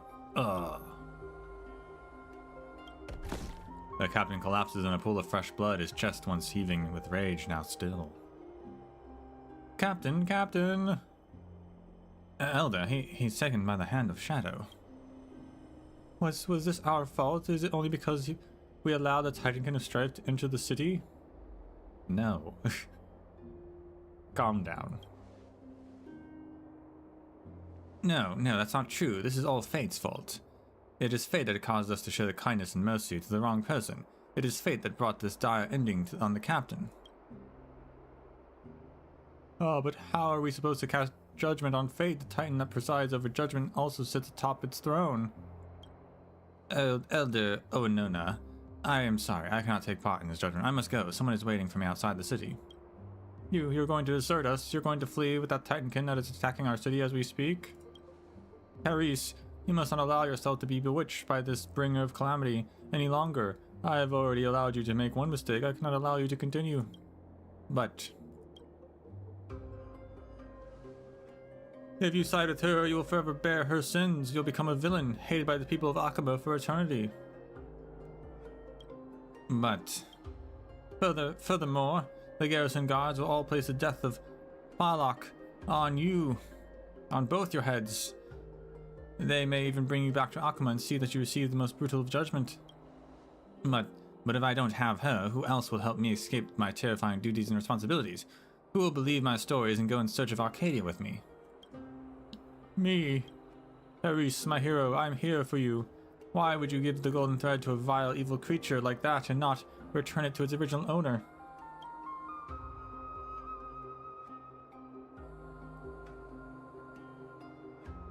With my influence, you can be spared from the battlefield and kept far away from the nightmares of strife. Let us escape the dawn cloud and spend our days in peace under the protection of Kefli. Then, when the black tide falls and strife has been defeated, we can ride out in our grand carriage as nobles and go in search of our city of romance. Arcadia? That's right, Arcadia. With a golden thread as my witness, it is the land known to the people of my hometown. I can help you find it.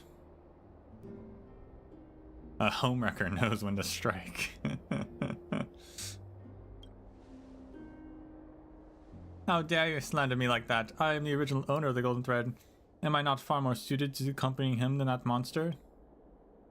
Savior, I think Owenona is right. I cannot take this risk. What if she really betrayed me? I, a noble man, am I not this frail as an ant before the Titankin? I cannot die. I cannot die. Exactly. Farlock would not lie to me. That girl, the fair-eyed archer, Paddle's instincts must have been awakened by her kin. She must have chosen to return to the forces of Castrum Krymnos. She has betrayed me. Oh, it's Perry talking. She has betrayed me. To fall in love with a woman from a rival city and abandon everything as I flee. This is the kind of romance I read in my stories, and that's how I became obsessed. Man, everyone in this city is so fickle. Hurry, make a decision quickly. The guards are coming. I cannot help clear the name of a soldier who attempts desertion.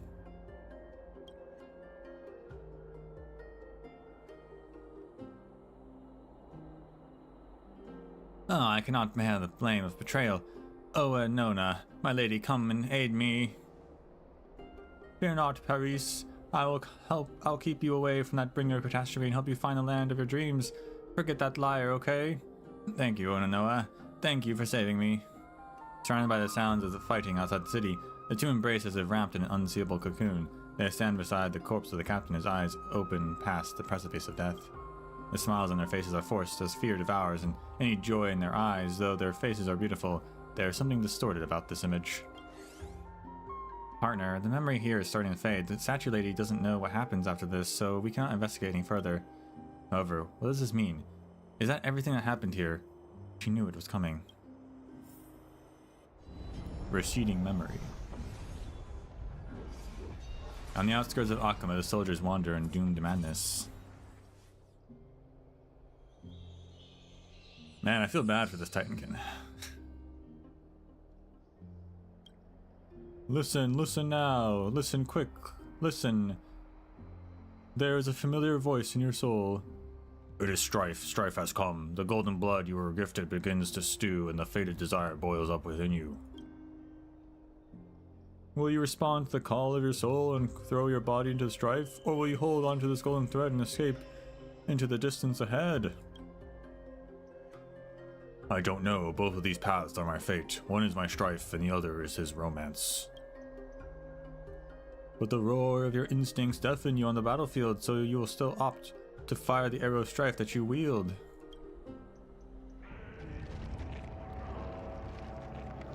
Your first prey is your very own kin on the Krymnos army's battlefront. He gives you a salute, yet you shoot through his heart. Your second prey is your own family. He climbs the walls under the cover of night to feast on the dead, so you take your aim and shatter his head.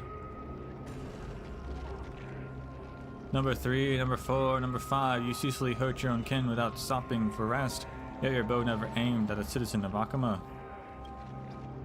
It is the thin golden thread that guards my hand.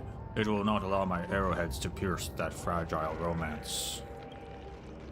You wait and help the garrison of Okhema fight off a whole wave of assault, but the man you would travel with never comes. You wish to return to the city, but the garrison guards greet you as an enemy. As your body is covered in the wounds and dealt by both the army of the Holy City and that of Kremnos, you search for the kin that missed his appointment in the battlefield bereft of kin.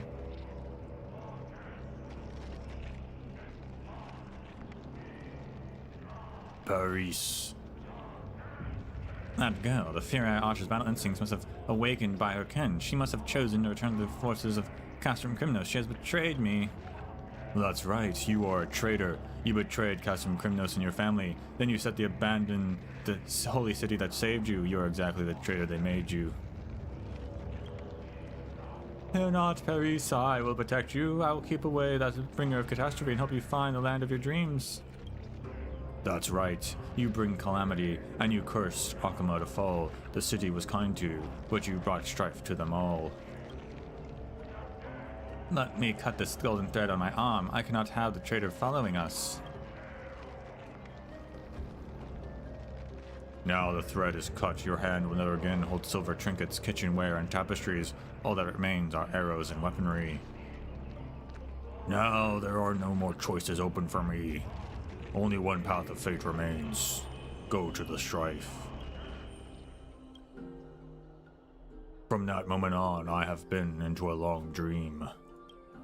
In my dream, I am a malnourished, starving lion. I cannot think about anything but hunting for food.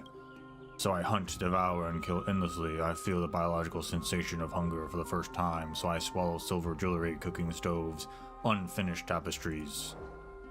Until I see the ring with the broken thread around it once more, and I come to my senses with the wastelands under the block tide. The man wearing the ring lies on the ground as my arrows guide the hand of Thanatos to claim his soul.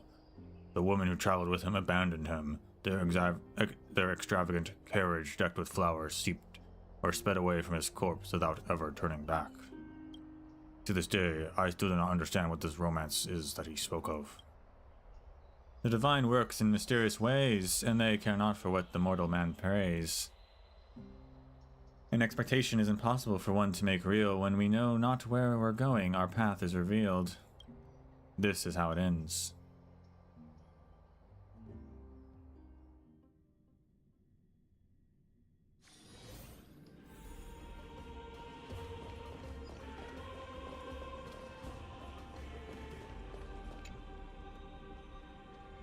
As the lingering echoes of memory fade, you return to the smoke-filled streets of Castrum Krymnos.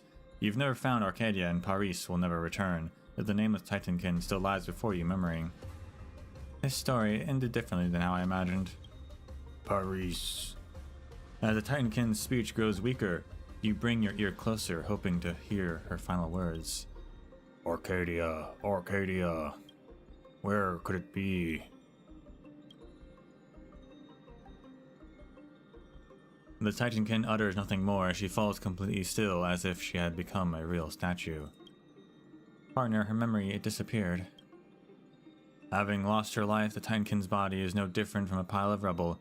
You know that before long, the blood-stained winds of Castrum Krymnos will whip up the surrounding gravel and reduce it to dust, carrying it far into the distance. Perhaps the land that this dust will be carried to is the true Arcadia. Does Circe know that place? Will Amnestia await them there? You do not know. All that you can hear is the echoing war drums of Nikodor. Statue lady, your memory will never be forgotten. She's dead. No, perhaps death doesn't even exist for her. She was merely returned to an eternal slumber, or peace, or a place untold by romance or conflict. Give the golden thread to Aeson and Aglaia. But while we're here, let's go get that last chest.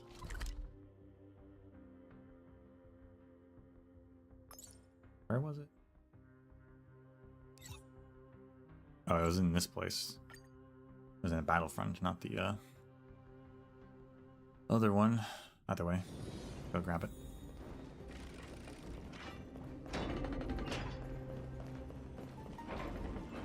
I really don't know how I would have missed this one.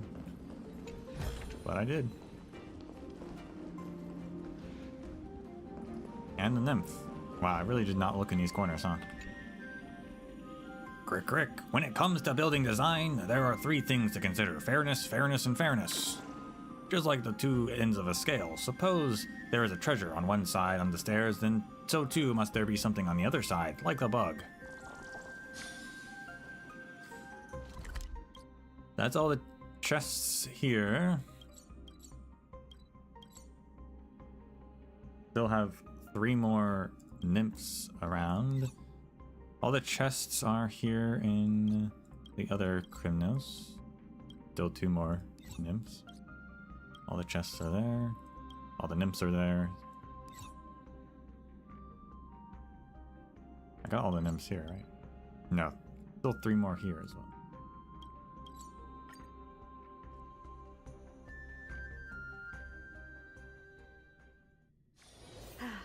Need something? If not, then I'll be leaving.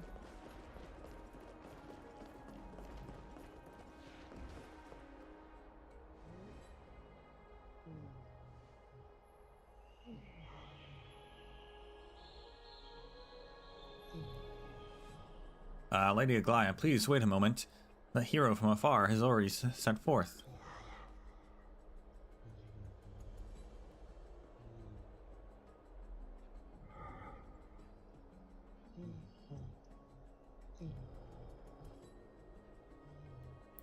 Ah, they've returned already. Hero, did you recover the treasure?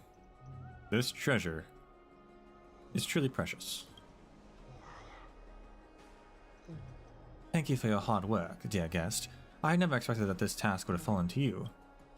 Aglaya takes the offering from your hand and closes her eyes as she feels across every golden thread of the spindle.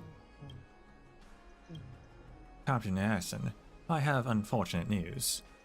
Oh, what is it? Seeing that look on our dear guest's eyes just now, I feel this object may carry some special meaning. It could be that this object was considered extremely precious to someone before.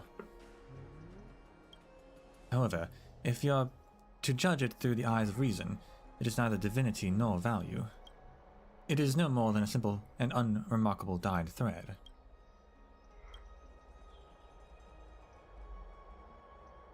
Though it speaks not to another one's ear, I can hear it loud and clear. Beauty is the beholder's eyes, and only those that believe it will see it shine. The thread of romance in a golden cocoon, a mystery known only to those attuned.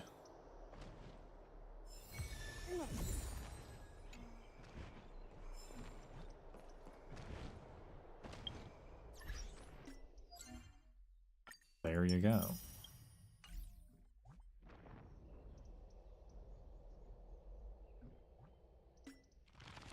Now, interesting, Paris was a name mentioned in something that I read at one point. Now, I don't remember which one it was.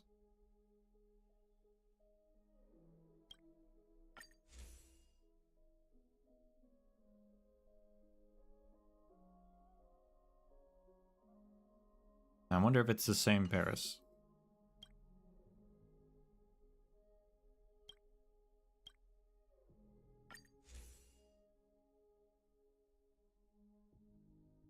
Oh yeah, it was in the old journal. Oh, it's definitely the same. Well, actually, no, it can't be the same Paris.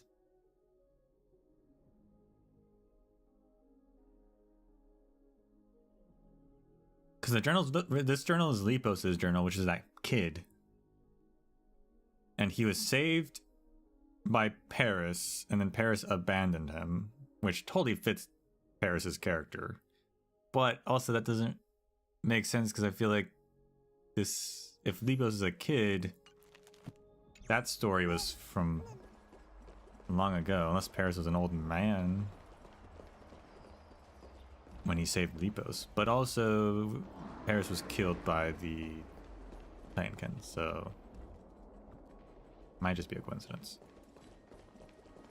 Unless, again, the timeline is not what I think it is, even though that memory was definitely a long time ago.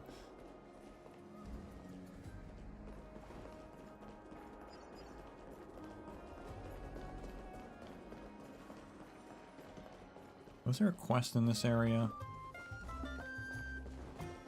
Before I head into the city proper? Doesn't look like it.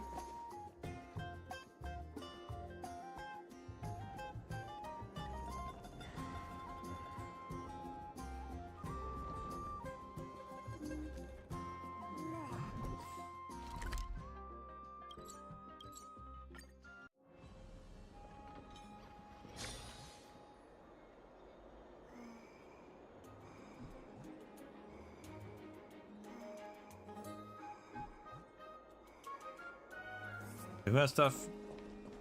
Demetri has something.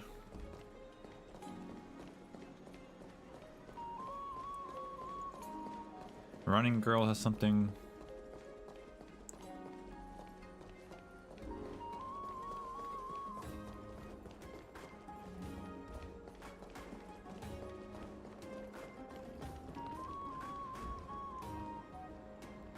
That guy has something. Drink 10 That pints of person has water something. every day, and Fagusa, bless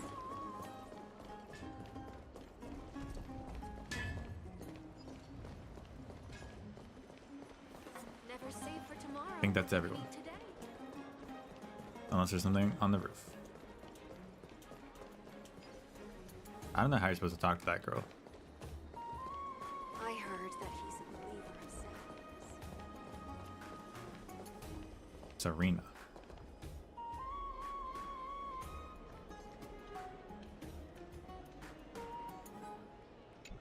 Oh, there. I can talk to her.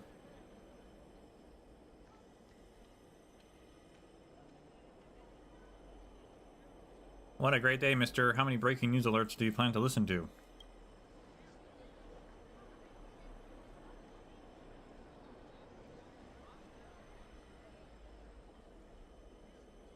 Where'd you hear these wild rumors? Wild rumors, so long as there's one person who hasn't heard of something, it's all news. We're having a sale to mark the grand opening. One line of news is for just 5 balance coins. Want to hear? The girl looks at you with puppy dog eyes that seem to say, I'll starve if I don't sell any news story today. Okay.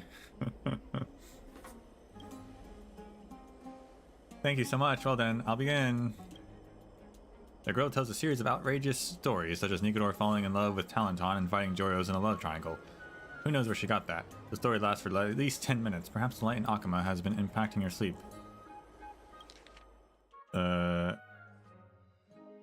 you gradually close your eyelids. You wake up feeling as though your body is lighter. Can spending time with children really help take a load off? It takes a while for you to fully understand why. Your money pouch, you exchange some physical balance coins to try and fit in with the locals, has vanished. Wow.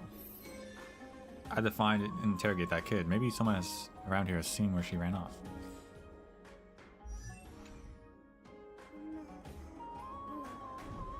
She stole my money? I was gonna pay her.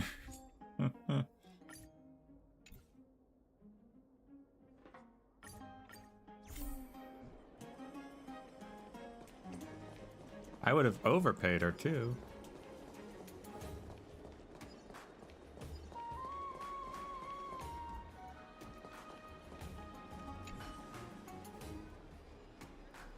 Good day, friend. I'm looking for some good stuff that floats in a whimsy. You've come to the right place.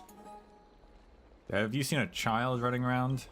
A child? Maybe, maybe not. My memory ain't what it used to be, but maybe for a few balance coins, I'll get it working again. Yeah, well, how about this flaming lance? Hey, chill out. I was just kidding around. No need to rough me up with Nikodor's weapon. I saw that kid. I also know exactly what she's looking for all this time. She's hiding up on a platform to the right. Go take a look. That's where she stashes all her precious stuff. Well, that was easy.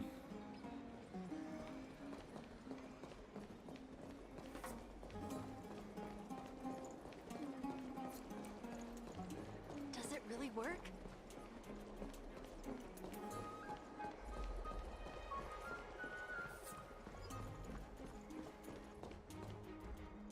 Is that Mighty? Has he always been standing there?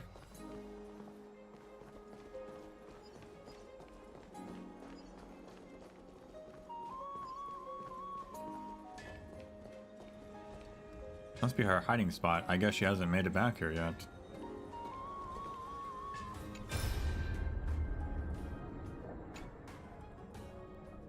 Mister, do you know where my mom and dad are? I haven't seen them since that day. I heard you've been standing sentry at the city gates and know pretty much everyone. You must know where they went, right? They probably have headed off somewhere far away. Far away? Don't tell me they went back to our hometown without telling me. I want to find them. I don't think you'll be able to. It's really dangerous out there in Okhema. Yeah, I'm not afraid of danger. I just want my mom and dad. I've been out for a walk outside the city before with the grown-ups before, so I know out. If I go out again, I'll be fine. The Icatusians are as stubborn as a pack of dromeses. You might not be afraid of anything, but you still need to get yourself ready before you head out again. You don't want to give up halfway, do you? Get ready, what do you mean by that? Like lots and lots of money. You'll need more money to buy equipment and supplies, and you should probably hire a few dromeses plus a group of attendants. Oh, then what? You worry about that stuff first. You know, it's not easy earning money, right? I understand. I'll do my best to save money until I get enough to go find them. As your memory fragments intensely, the sound of footsteps rings out behind you.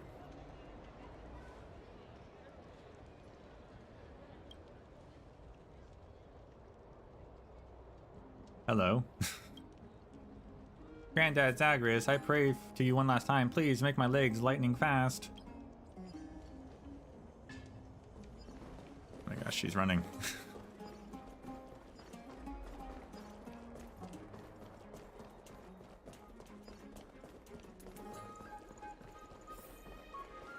Oh, she gave up. I can't move.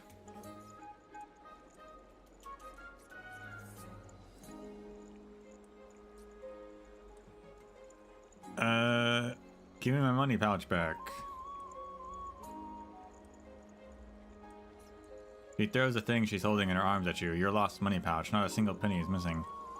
I found this on the ground and wanted to return it to you. Fine, I admit that I didn't want to give it back to you at first. But that doesn't matter now. No matter how much money I can save, there's no point. Lepos told me Iactus has all gone, and my mom and dad... Speaking of Lepos, a bard never lies. I'll never be able to go back to my hometown, and I'll never see my mom and dad again. The girl begins to sob quietly. Iactus. Just from the name of the city, you guess it's a place of ill omens. How would I guess that? The place has been wiped from the face of the earth and buried alongside its children's hope.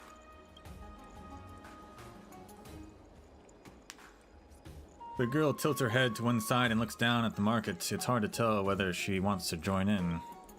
So what can I do? What should I do?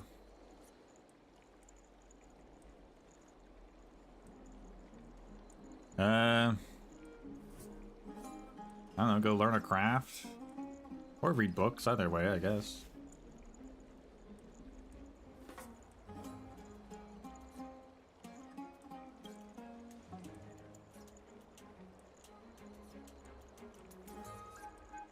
Go learn a craft such as weaving.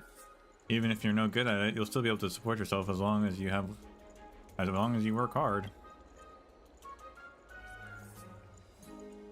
I understand, I'll give it a try. The girl walks down slowly, her steps tilted, yet never quite toppling over.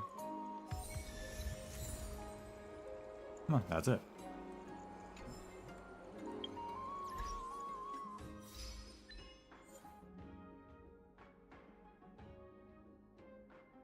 Tomorrow's a new day. Witness a child's change.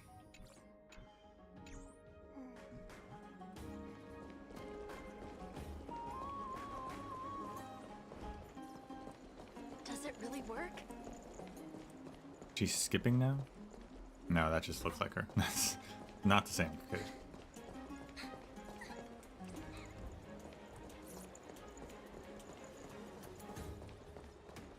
Alright, Demetria.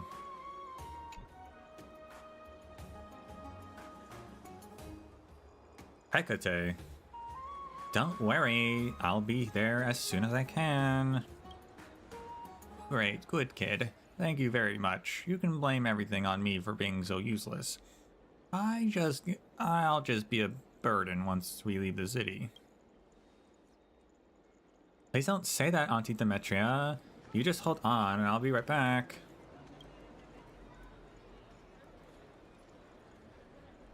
Something wrong?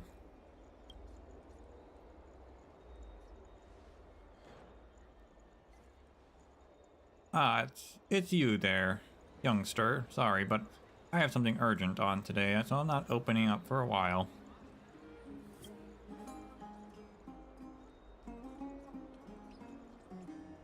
Oh, are you the esteemed guest from the Outlands? I've heard about you. Someone who can use the power of Ornyx to absorb the past. Can I hire you for something? It's an easy job. Accompany me around town and use your powers to investigate a few things. We can haggle about compensation. Come now, I should be the one giving payment, but would you be willing to consider our assignment? Give me the details first.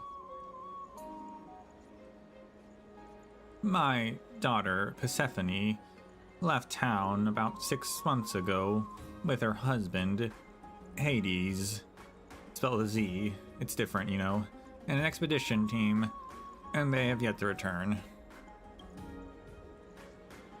Based on reports from the other members of the team, just as they were about to head back, she and Hades said they wanted to go back for some more samples. They split off from the team and were for just a moment, but didn't make it back to the meeting spot at the agreed time.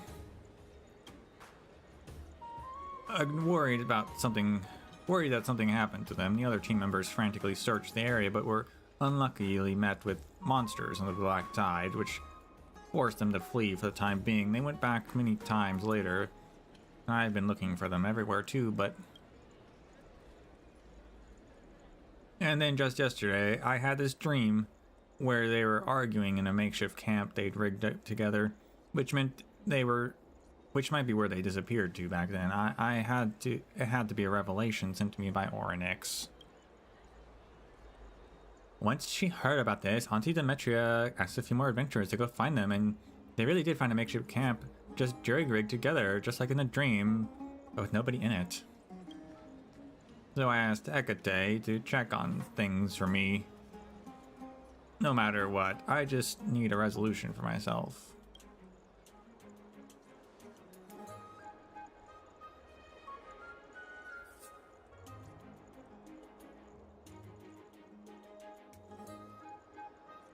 Then step aside, I'm as good as 2 where it counts. I really don't understand what you're saying, but I believe you're in agreement, aren't you, youngster? Thank you, thank you. Thank you. Please be careful out there. Come back safely, I'll be waiting. It's a pleasure teaming up with you. I need to prepare a few things before we go, so let's just meet up at the camp.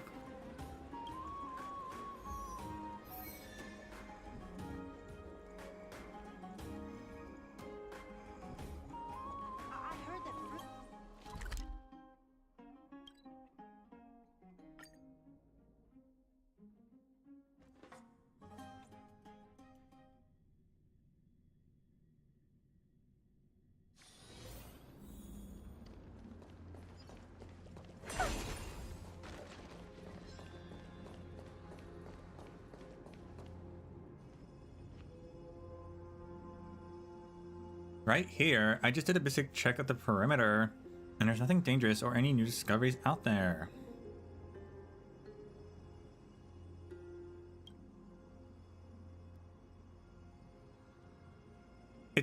We're really remote, and everything that's been left behind here is basically still in its original state.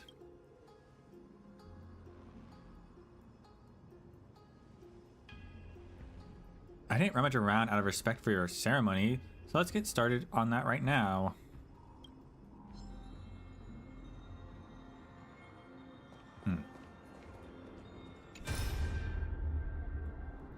Why 3 fragments, not 1 fragment with 3 different positions like that other quest?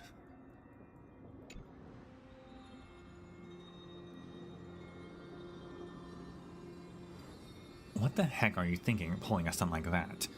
Don't you know that you could get someone killed? Yes, I confess that it wasn't the best idea, and I'm sorry about them. But am I not doing all this for you? If we just got a little more funding, we could have our own bigger stall at the market and live a better life. For me. Stop making excuses for your own despicability. What a joke. All these years together, and I've only ever seen your true colors now.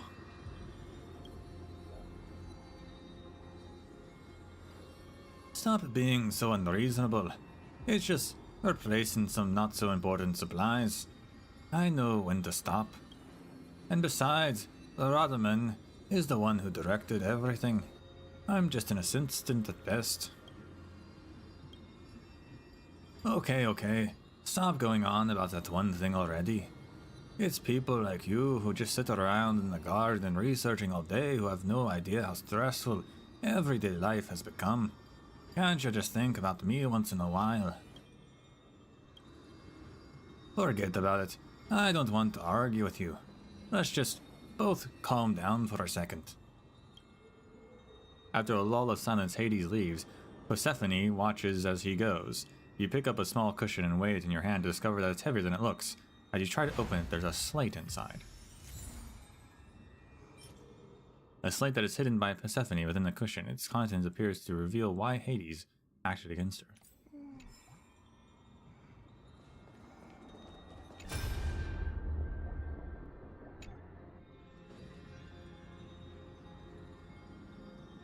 No, I can't just sit here on our butts and do nothing. How ironic. He was the whole reason I started the investigation. I never thought that the most dangerous place of all wasn't somewhere in a city, but right next to him. So this is what the Oracle meant by being in peril. Even so, I still don't regret anything. I just wish I had seen through his mask a lot earlier instead of allowing myself to play like a fool. Pull yourself together, Persephone. Come on now, before they've decided to do away with you. So long as I put those wandering Titankin to good use, I'll find a chance to escape. Silently, you pull out the backpack soaked in mud and find a teleslate from within. Oh, that's what a teleslate looks like, huh? It seems there's a glimmer of hope that Persephone could have escaped from Hades.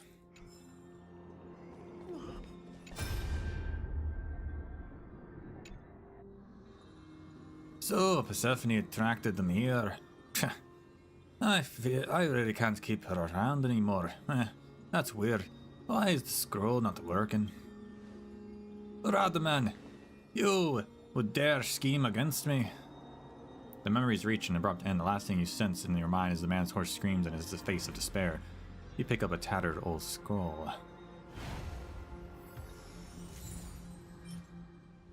Based on the memory you observed, it is a replica of the one Radaman used to trap the married couple.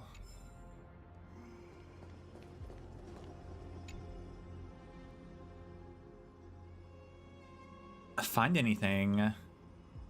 Talk about the slate. Hecate silently reads the slate in her hand, and as time passes, her face grows even more somber.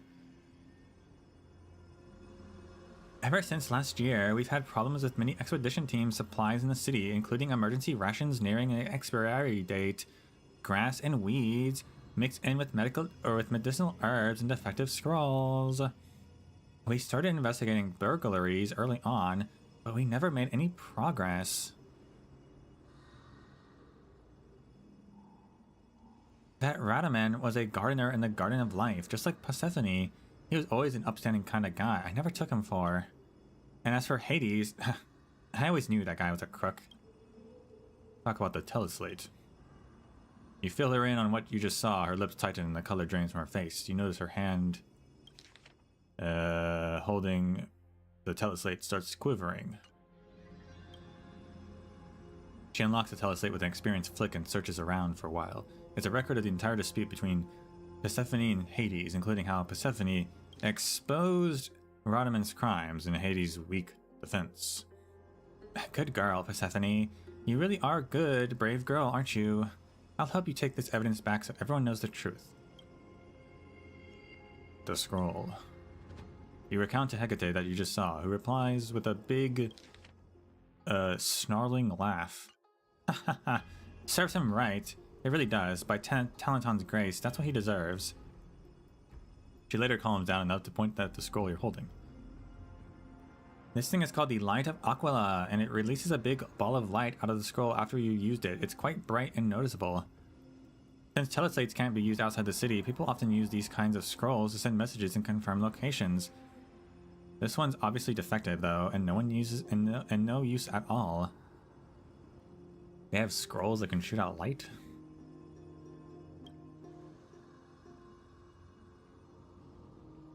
Palanton will spare no sinner. He deserves it.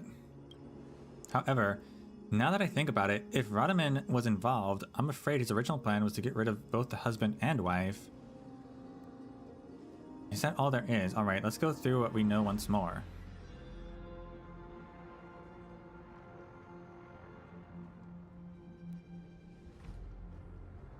First, Persephone noticed dodgy supplies sent to the expedition team. Traced it back to Radaman and secured ironclad evidence of his guilt. However, during this process, Radaman came to learn about everything. Sensing potential danger, Persephone followed Hades out of the city to escape and had no idea that her husband was actually caught up in everything. While outside the city, Persephone learned the truth about Hades being a cahoots with Radaman, and she was threatened. She secretly recorded some evidence and planned on using Wandering Titankin as a distraction to make her escape, however. Anyway, the camp was attacked and Hades tried to use a light of Aquila to send for help, never realizing that he was in fact using dodgy supplies himself. That's my analysis of the situation. Anything else to add? I think that covers everything. Okay, let's head back then. Auntie Demetria is still waiting for us. This is giving me big deja vu. We've played something. I've streamed some, I don't know what game it was, but it had a very similar quest line about someone giving dodgy supplies. I don't know what it was though. Need something? If not, then I'll be leaving. Ah, you're back. You're back. You've been through so much. How was it? Did you find anything? Actually, we did find a clue out there. Hecate shoots you a glance and recounts to Demetria everything you've discovered at the camp. I see. So then you mean my darling Persephone? Traces of almost imperceptible sorrow and pleading color the old woman's words. The corners of Hecate's mouth twitch ever so slightly, but she still, she finally looks at you for help.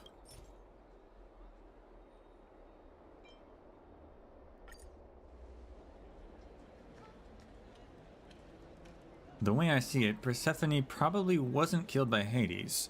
Of course, it doesn't necessarily mean that she's still alive, but out of the consideration for the old lady's condition, you spare her the second half of the thought. A glimmer of hope sparks up from the old lady's complexion, like a piece of driftwood floating in a stormy water. Hecate's appreciative gaze further reinforces your determination in holding the second half of that thought to yourself. Yes, you also said she was planning on making an escape. Persephone has always been a smart one ever since she was a little girl. That's right, that's what I think. Yes, I believe that with her capabilities, she'll have no problem escaping from the clutches of that terrible man.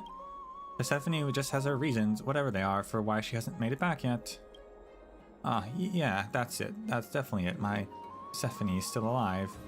Don't worry, Auntie Demetria. I'll keep searching for her no matter what. I'll bring you Persephone back for you. Thank you, good child, Persephone. My Persephone. Her gaze glazes over, and a bizarre, excited, and mesmerized look falls across her face.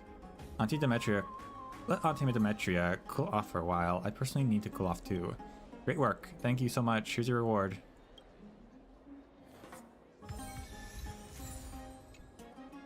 I mean, I don't know if she's alive, but should look for her at the very least to confirm. Help Demetria investigate clues related to her missing daughter and expound on your own deductions. Fruits are on sale.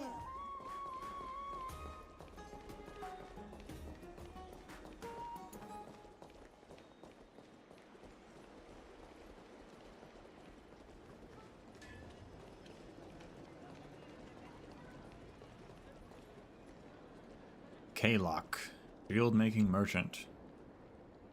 Haylock is a kind of a cool name.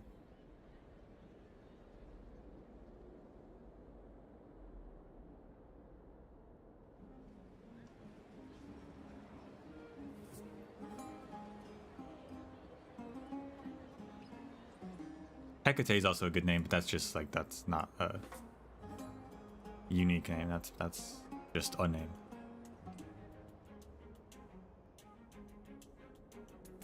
I mean, Kalok, I guess, could be a real name too, but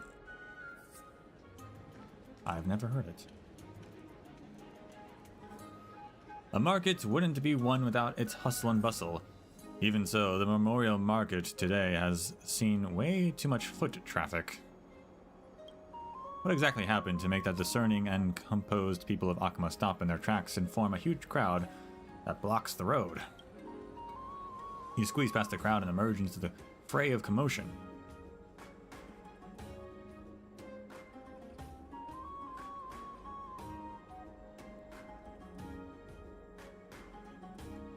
Have a look, take a gander. These shields are rare treasures, hard to come by. Don't miss out, you snooze, you lose. Listen to the merchant's sales pitch. Some people may ask, shields are such a common commodity, what's there to be in awe about? That's where you're wrong. These are no ordinary shields. These shields are forged from Georios' nails. Surely everyone knows who Georios is, right? I know that guy. Everyone knows. The pillar of stone, Georios, the titan bearing all life upon its back, immovable and indestructible. With a shield forged from its nails, you'll be indomitable and unyielding.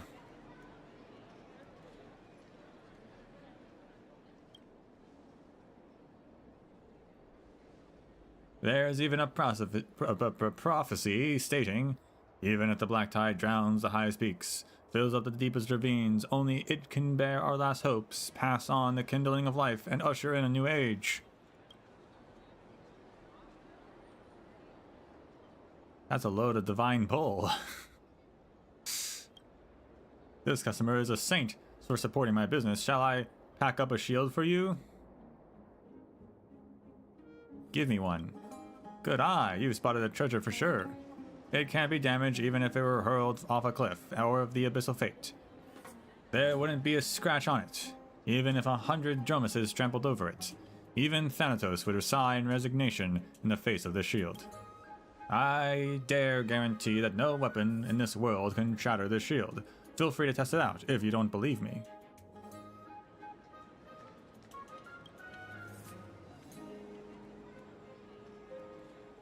Couldn't hurt, I guess. You're gonna test it out? Okay, allow me to prop it up for you. The merchant reluctantly positions the shield. Not so hard, or you'll hurt yourself. Now, I don't have weapons of this world, but I do have weapons of other worlds. Ah. So it's not really fair. Technically, he didn't lie. A minor setback. Look, you can still use it if you piece it back together. It's very durable. Didn't you say it was indestructible? The shield is converting incoming force into its own. Its structural design is as such. This shield will break in appropriate instances in order to absorb the greatest amount of force. If it were totally unbreakable, it would be the wield's arm that breaks instead. Oh yeah, it's reactive armor. That checks out. The benevolent Georios would never wish such a plight on anyone. My friend, Georios is called the Pillar of Stone because its spine faces upward to meet the barrages of harsh storms and blizzards. Even if it had nails, they would be buried deep in the earth. How would you mortals even acquire them? Groundless accusations bordering on blasphemy. Why would you malign a compatriot in the same field of work? I'm just speaking truth. No one has seen Georios' divine figure before, after all. So then, what is truly worth believing? Seeing is believing. Everyone knows that during the Era Bellica, Nikodor once threw their lance into the land. This incident has been recorded in the Ballads of Bards. These lances of mine are forged from the shards of that very lance all those years ago. They're as good as the real artifact.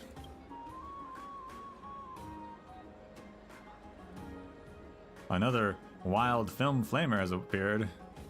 Nikodor was ever victorious, brandishing a lance forged from the lance shard that the god once wielded. You will be unstoppable, unrelenting. If anyone here is in disbelief, feel free to test it yourself. To have two divine relics surface in the space of a day, Okhema is certainly a mecca of wonderment.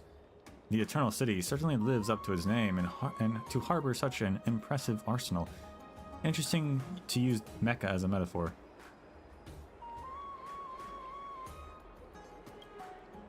But when you take out your purse and you are about to purchase these two legendary masterpieces, a lingering question persists in your mind. If you used your lance to attack his shield... That's quite a pickle. Why aren't they talking? Could this item be counterfeit? Good thing I suppressed my impulse to buy any... praise reason, praise Cersei. You were just spewing nonsense. Cat got your tongue now? If it was just about the goods, I would be more than happy to try them out. But it concerns the honor of two titans. Without a testifying arbitrator that can convince the crowd, I wouldn't dare jump the gun. That's right. Without an arbitrator to witness, even if the scales were even, Talenton would also never acknowledge this.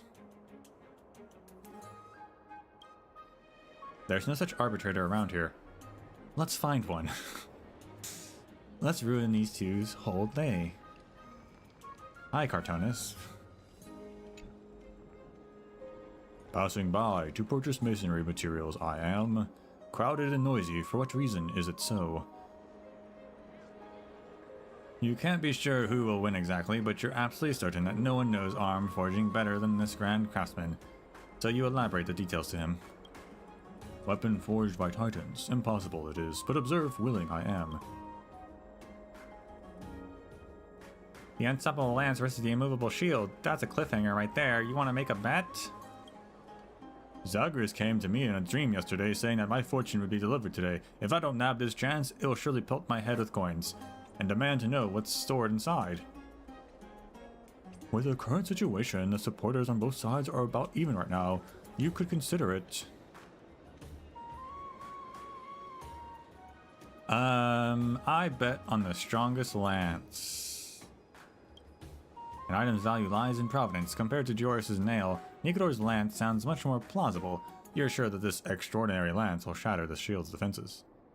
Alright, you must have noticed something if they're that certain. May Zagreus favor you.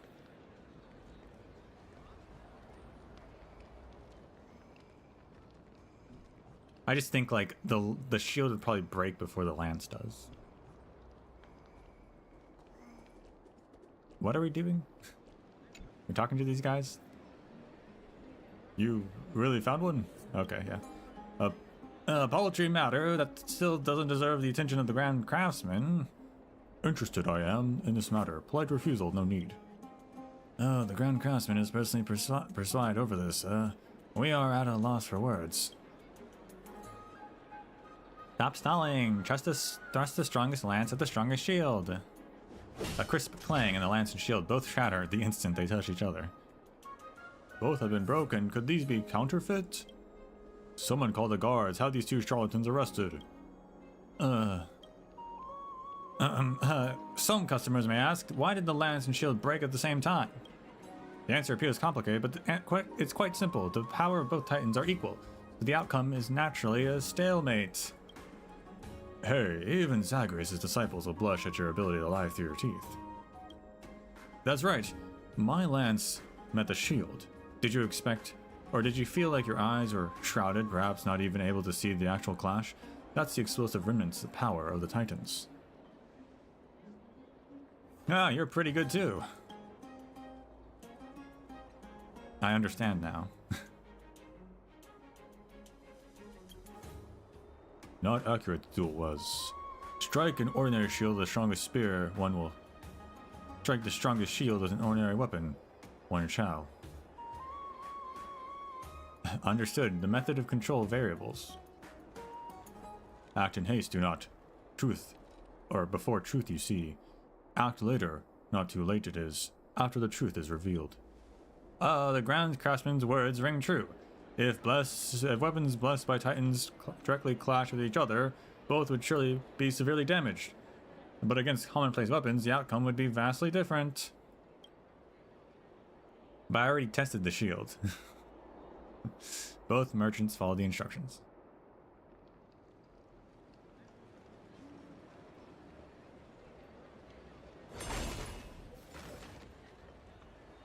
The shield is paper mache.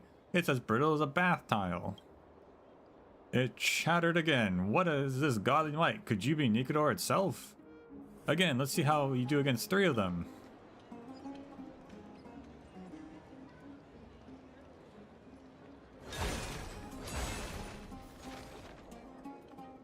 What exactly can a shield protect? The enemy's wrists? All 3 shields are smashed. Again, this can't be real. Let's see you smash 10 shields in 1 strike.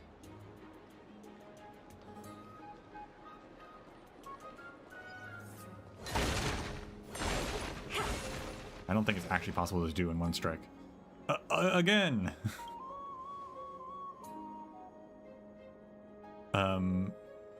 Your entire inventory has been shattered. All in this shield conclusion one can make. The lance's quality one shall test again.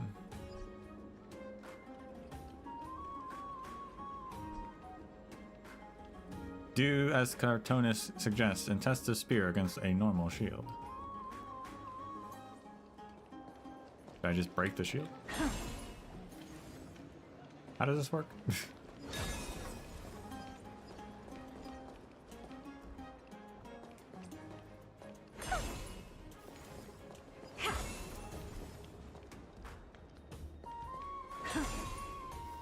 After a few strikes, a number of spears have snapped. The merchant wipes a cold sweat from his brow. Okay, I guess they were I guess that was working.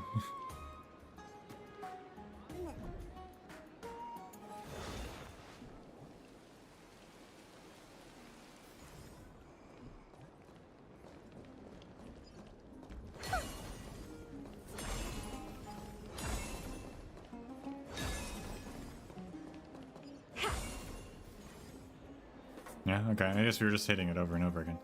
All other lances have been defeated, yet the shield remains steadfast and unshaken. Such flimsy material I've never seen. And this isn't even my full power. How dare you swindle others using Joris's name? A most blasphemous act. May Nikador drop their lance over your head. The guards are already on their way. Prepare for judgment! If you play with fire, you're bound to get burned. Let's just admit our defeat this time. No fear of firewood as long as you stay in the mountains.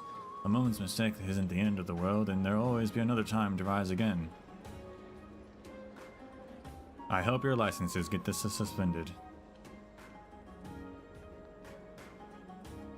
To think the lances and shields have all been destroyed. I've lost my entire fortune. Lord Zagreus, were your words in my dreams a whimsical prank? No one got it right. I've lost all my money. Never should have gotten involved in this fracas. But if no one got it right, doesn't that mean no one lost money? Because who would the money go to?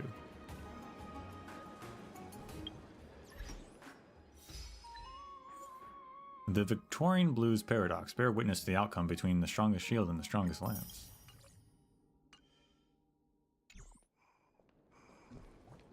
And then there's these 2 guys over here.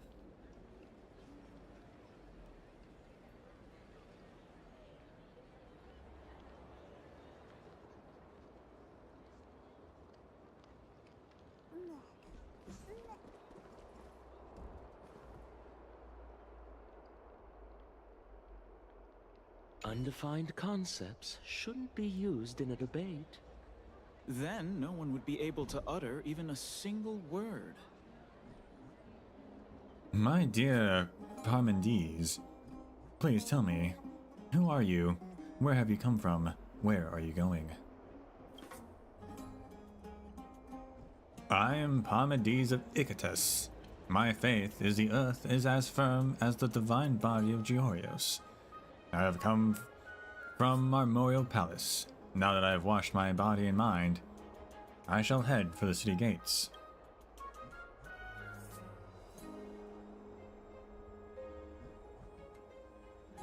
Very good. Such detailed answers. Then allow me to ask you one more thing. This city of Icatus that you speak of, is it the same as the city that I know of? Do not rush to refute me. Think carefully about what it is that I am asking. As all who can read in Okhema know that Icatus has long since been destroyed by the Black Tide, how could you have come from a city that does not exist?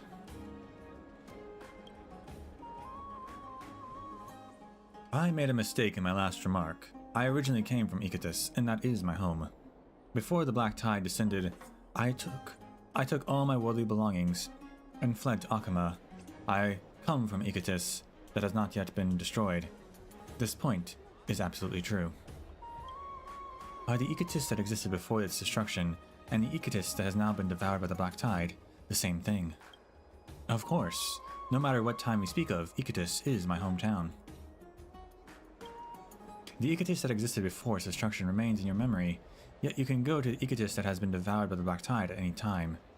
How could something long since been gone be the same as something that exists currently?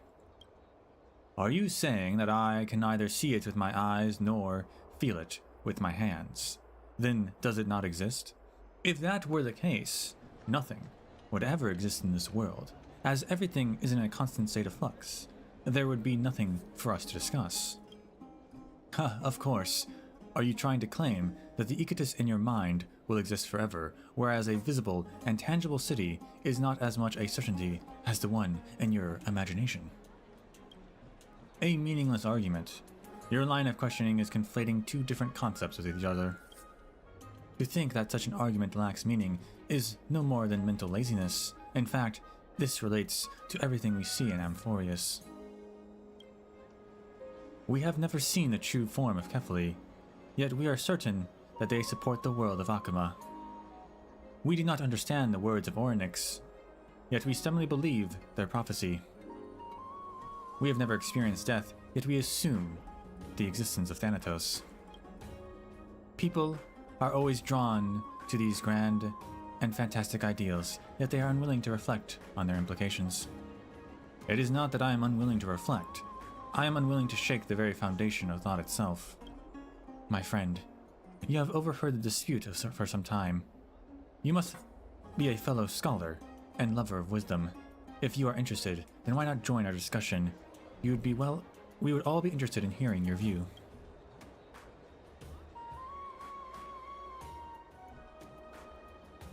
Oh, he was talking to me. Oh, hi there.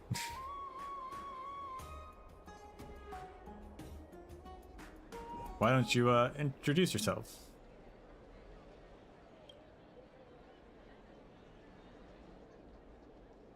I am Zeno of Okhema. I make a living by instructing people on the art of debate. Parmenides of Icatus. As you can see, I am a teacher in the study of rhetoric. I find the title of teacher overly flashy. I do not enjoy it personally. People always think that I can teach them something, but all I can teach them are the skills of reflection and debate. Does this really count as anything? It is true. If that is true, logic classes would be completely worthless. Let's not forget that this was your major. Is it that rare for a student to surpass their teacher? If we follow your view, surely the world will only ever be regressing. Alright, now that you know what their main jobs are, let me join your debate. I'm great at debates, definitely. This one has seen fit to join us in debate. Let us select a topic that is both intuitive and profound. Parmenides of Icatus. I shall step back and pass the rights of the topic selection to you. Very well. I think that we may as well continue the debate that we are having, ideals or reality, which is more reliable. If we were to convert it into a more direct topic, it would be, does a pure Icatus truly exist? A very fine topic. I must say, this question has troubled me for a long time. Having been devoured by the Black Tide, one can no longer see or touch Icatus. Even if you go to its location, all you will see is a pile of ruined remains. Even before its destruction, the area and population of the city were undergoing constant change. The city that you saw as a child was undoubtedly different to the one you saw as a youth. If that is the case, how can you conclude that it was indeed Icatus? Based on the principle of simplicity, I think that Icatus does not in fact exist, and all we can be certain of is that there is a city. I believe precisely the opposite. Icatus does not simply stop existing because it was destroyed. We can still discuss it and reminisce on it as if it were a city that still truly exists. When I mention Icatus, everyone knows that what it is. When you send a parcel to Icatus, there is no way that the messenger would go to the wrong location. It is my hometown. That will never change.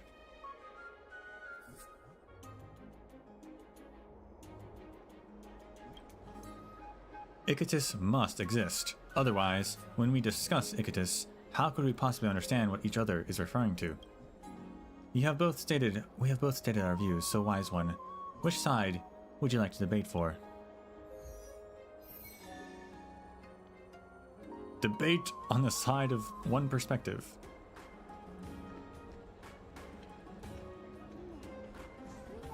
I guess I'm with Parmenides. I agree with Parmenides. Ha, I knew that you would favor his argument.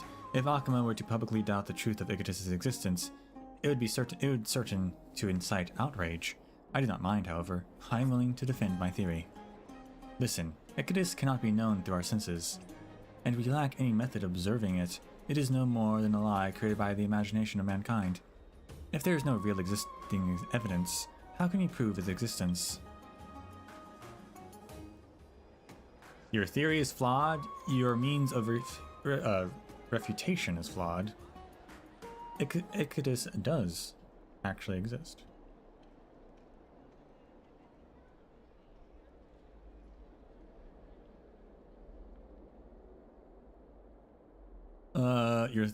Your theory is flawed, I guess.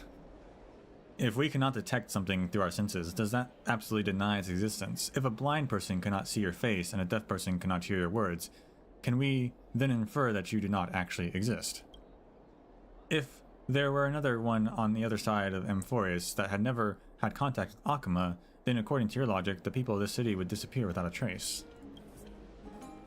Sophistry is the enemy of both curiosity and the spirit of exploration. If we limited our knowledge to what we can sense, we would never have been able to set foot outside of Okhema.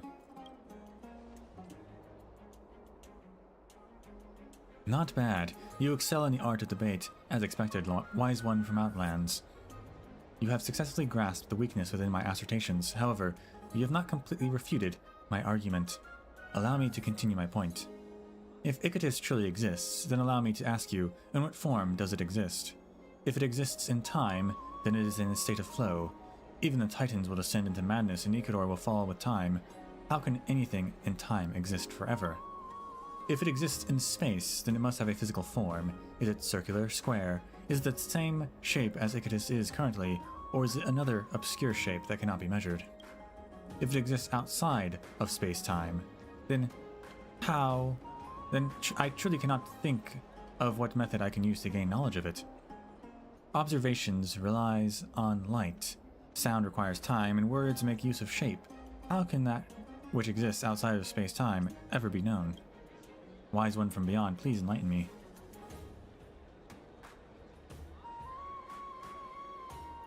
Theory, we learn through your cognition. We learn through thinking. Or question, your premise is flawed.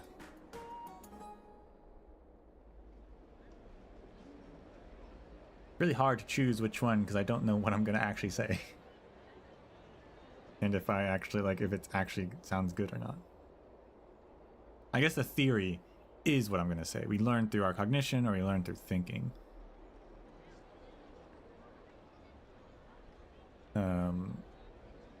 Your premise is flawed. Is it flawed?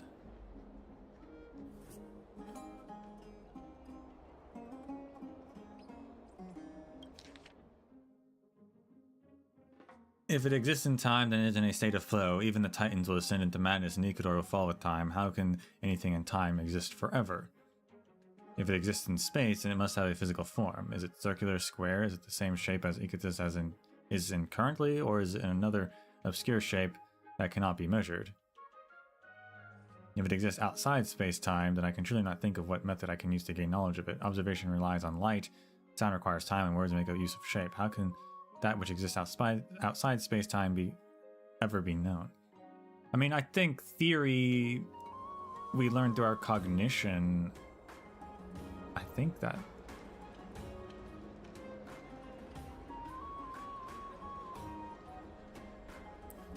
If we go through like an information basis of like, well, it exists until no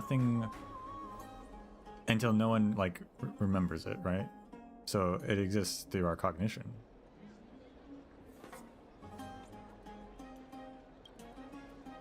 Those who live in Icatus will naturally have a cognition of it. Anyone who has ever been to, seen, or heard of Icatus will help form the corresponding cognition. This cognition is ascribed to and inherited by others to become knowledge of Icatus. A very romantic notion, but it seems that you have not understood my question. Okay. That's probably. The cognition of mankind is not reliable. It becomes even harder to ascertain the veracity or falsity of any information that has been passed on or left in record. No matter how many falsehoods have piled up, it does not make them truths. Not bad. You excel in the art of debate, as expected. Wise one from Outlands, you have successfully grasped the weaknesses in my assertion. Did I? However, you've not completely refuted my argument. Allow me to continue my point. If Icatus truly exists, then allow me to ask you, in what form does it exist? Okay, we're just repeating it. I can't get it wrong. I guess that's why we're debating. We can learn through thinking. I don't know what the learn through cognition versus learn through thinking is. Like, aren't those both the same thing?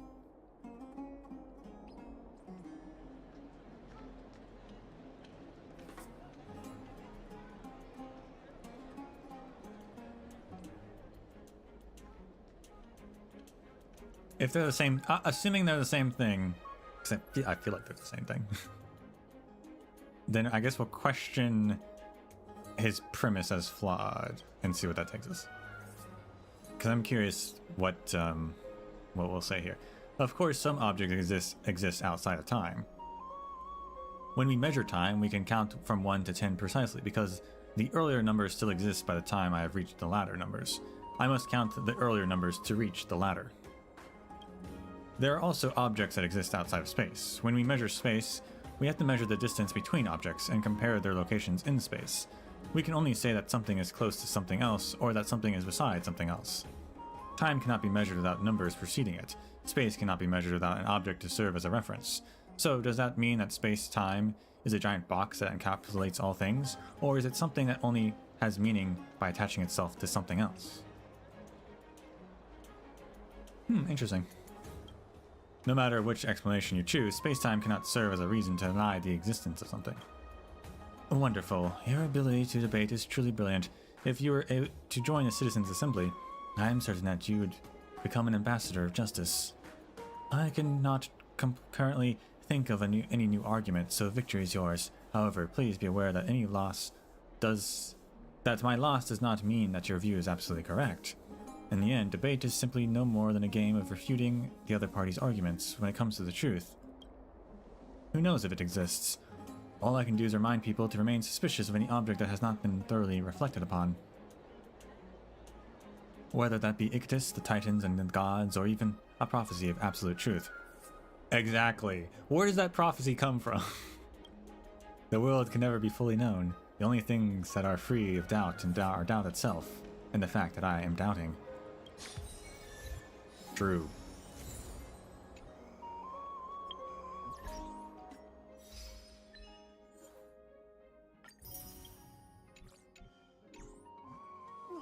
If someone deceived by lies speaks, is what they say a lie as well? Start by asking yourself. If I join the debate for the other side, can I do that? I wonder if I'll get an achievement for that as well.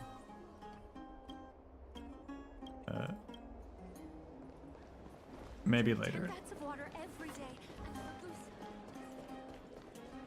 Was there anyone else? I can't remember now. Did we find everyone?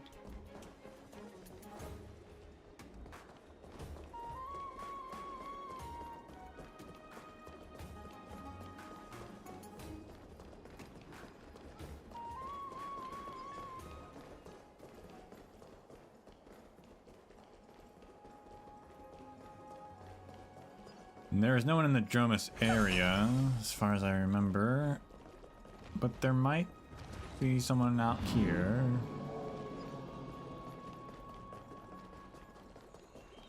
There's the braggart.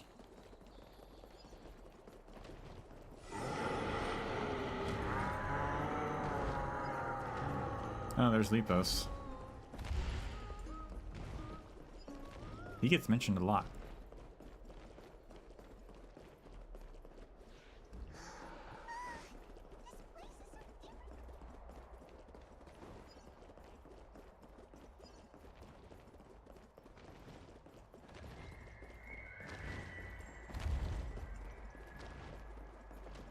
No, nothing out here. Let me check back in Kefli Plaza real quick.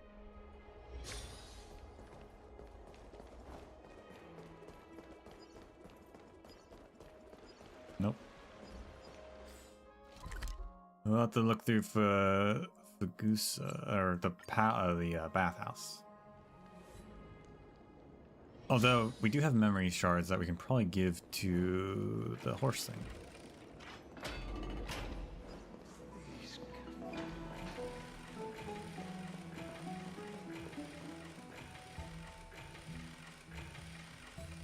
Why did that one take so long? Jeez. These doors, I don't know why they make these doors take forever. It's so annoying. Just let them open automatically. Do you have any other products? Submit. Wow. Even though I'm going to make my preparations, cherish Yennis in your heart and wait here quietly.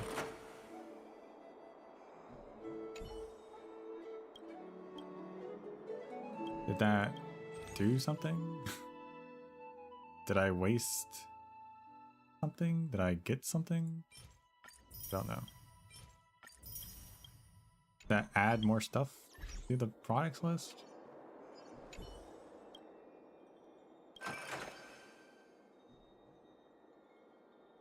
But I need enough time. Be patient. Okay, I guess we just have to wait.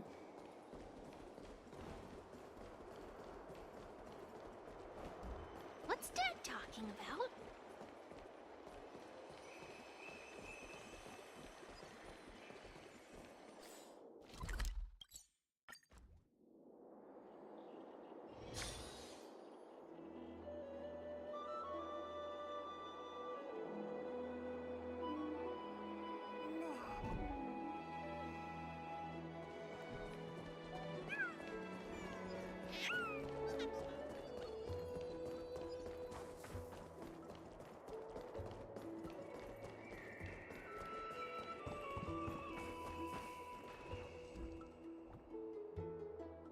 They moved.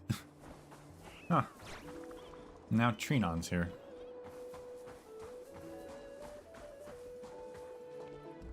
Neat.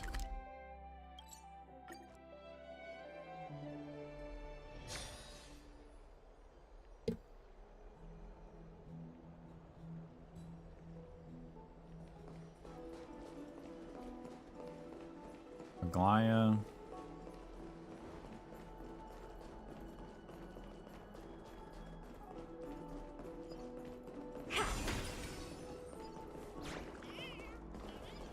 Is anyone in this area? No.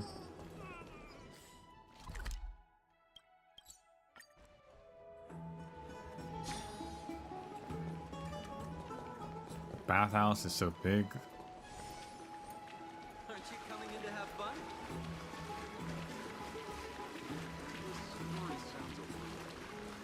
I don't remember seeing anyone in here.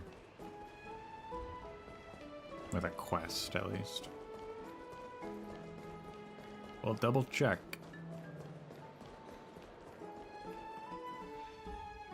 Faith can dispel the black tide.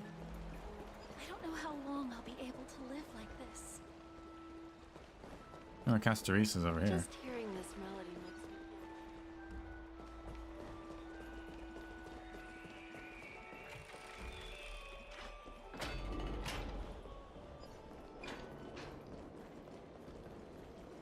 The story of the Chrysos heirs is truly astounding.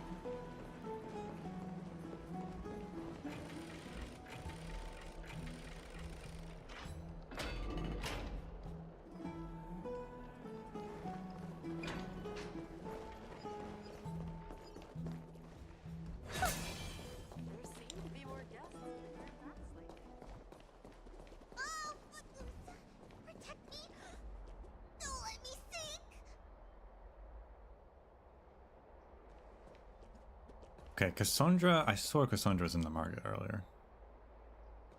She exists in 2 places? There seem to be more guests in the Grand Backseating.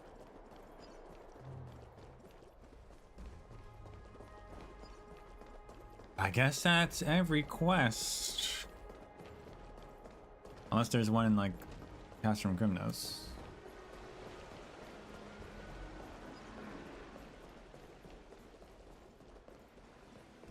Dad, I want to have a water fight.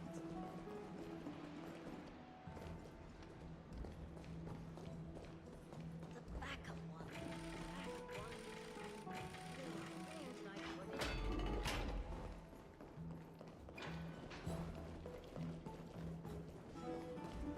The hot pool is what I live for.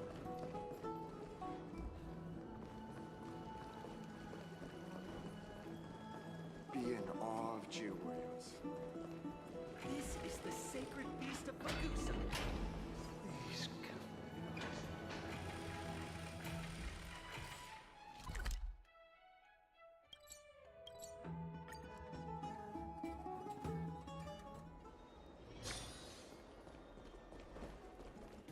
Yeah, Cassandra is here too. My gosh. She exists in 2 places at once. I heard that fruits are on sale.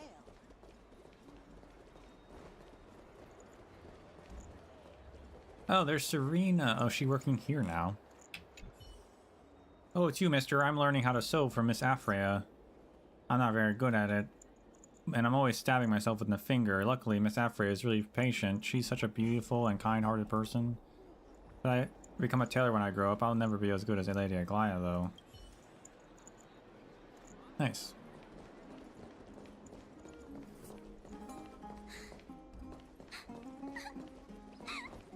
There seems to be a new show at the Bats today. Yeah, I think that's everyone. Go into the Hall of Strife. There are people there.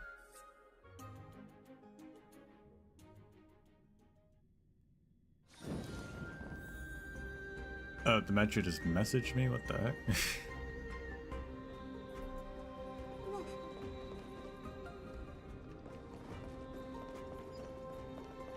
Is it not over? Is there actually more to Persephone's story?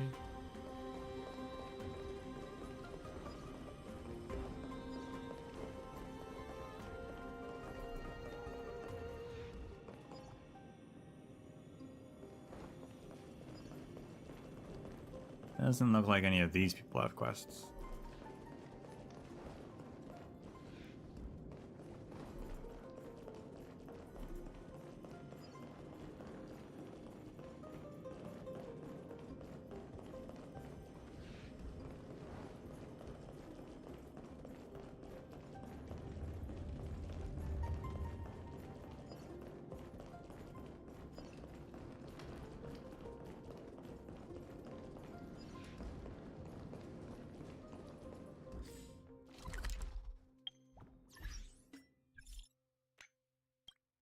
Is this you? I didn't mean to intrude, but could you spare a moment to chat with this old soul? Sure. Thanks, youngster. I'd like to talk about Persephone and Hades. Back then, I wasn't really in favor of them being together. Persephone is a simple soul. Treat her well and she'll do the same to you. Hades, I've always thought he was too calculating. But Persephone liked him, so I respected her choice and wished her for them the best. Now part of me wishes I'd been a strict and unyieldingly bad mom. Thanks for your help in the investigation. I'll keep on searching. Thanks for putting up with my rambling for so long. Thank you so much. Oh. I guess not.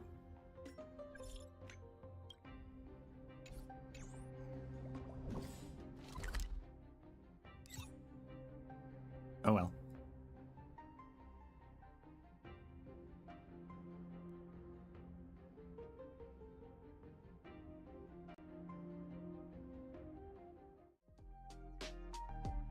Guess that's a good enough stopping point. At time, anyway.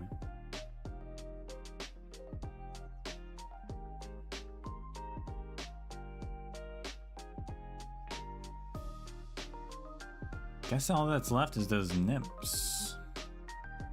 And I guess that puzzle they'll unlock once you get all the nymphs.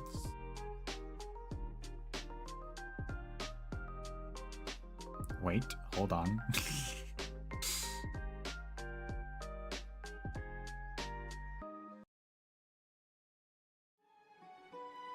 I seem to have a visitor in my bathhouse. Bartolos? I did say they could visit. Oh, it's you! It's me. For us being calmly greeting each other for the first time without poking at our backs with a compass, nor pulling at each other's tails, I'm certainly not used to this. When have I ever pulled on your tail? Our ancestor Zagreus once said, one person in the entire world, one person's pulling means everyone's pulling. Come to think of it, you're to blame for my idleness right now. You keep appearing at the most inopportune moments and interrupting my hot streak. I can't even get into the groove of things now. During this period, we should turn over a new leaf and find a proper job. Got any recommendations? I don't know, become the bathhouse mascot? Bagusa and I enjoyed great relations back in the day. At their banquet, my compliments had everyone roaring with laughter. Correct. They'd be blackout drunk every time. Then I'd steal away a pearl from the chest or a crest of the wave. She never noticed, and even though the wave was balding. Clear skies, green grass, citizens out and about. Our ancestor Zagreus once said, the slightest thought is a sin on an idle afternoon. Let's leave that matter aside for now and tell me what you wanted to talk about. I'll banter with you. Tell me your story. Haha, my tales of thievery are even longer than Nestia's golden thread. I've gotten more things than Aquila has eyes. What do you wish to hear? The most harrowing heist, or my proudest feat? Their proudest feat. Why is it cricking like the nymphs? It's not. Bartholos has never done this before. Material wealth is most trite goal. There are many things to steal: memories, wisdom, even status.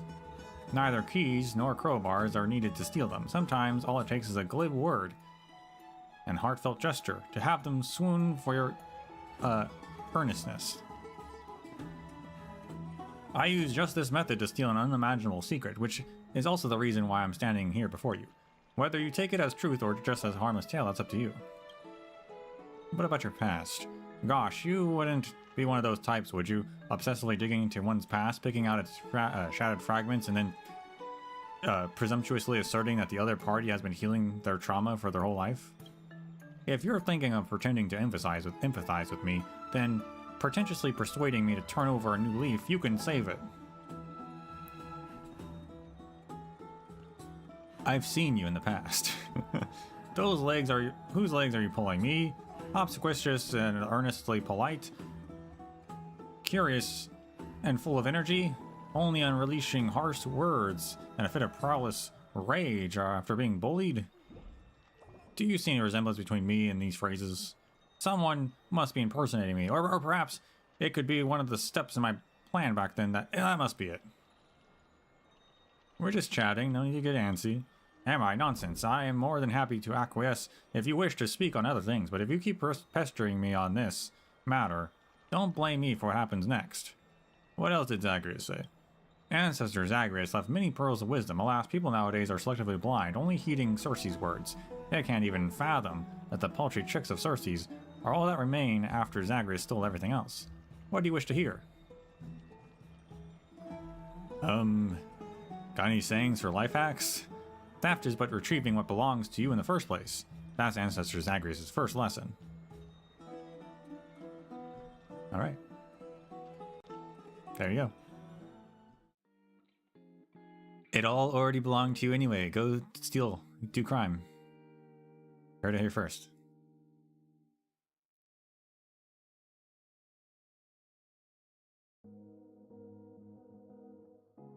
Oh, snap.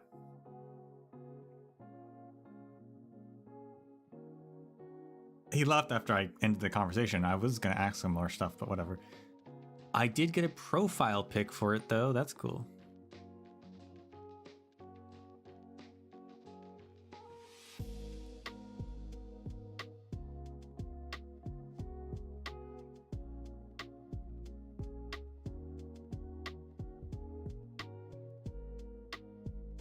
Anyway,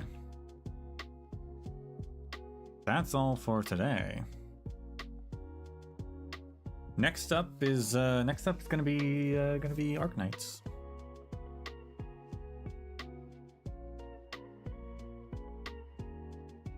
Next week.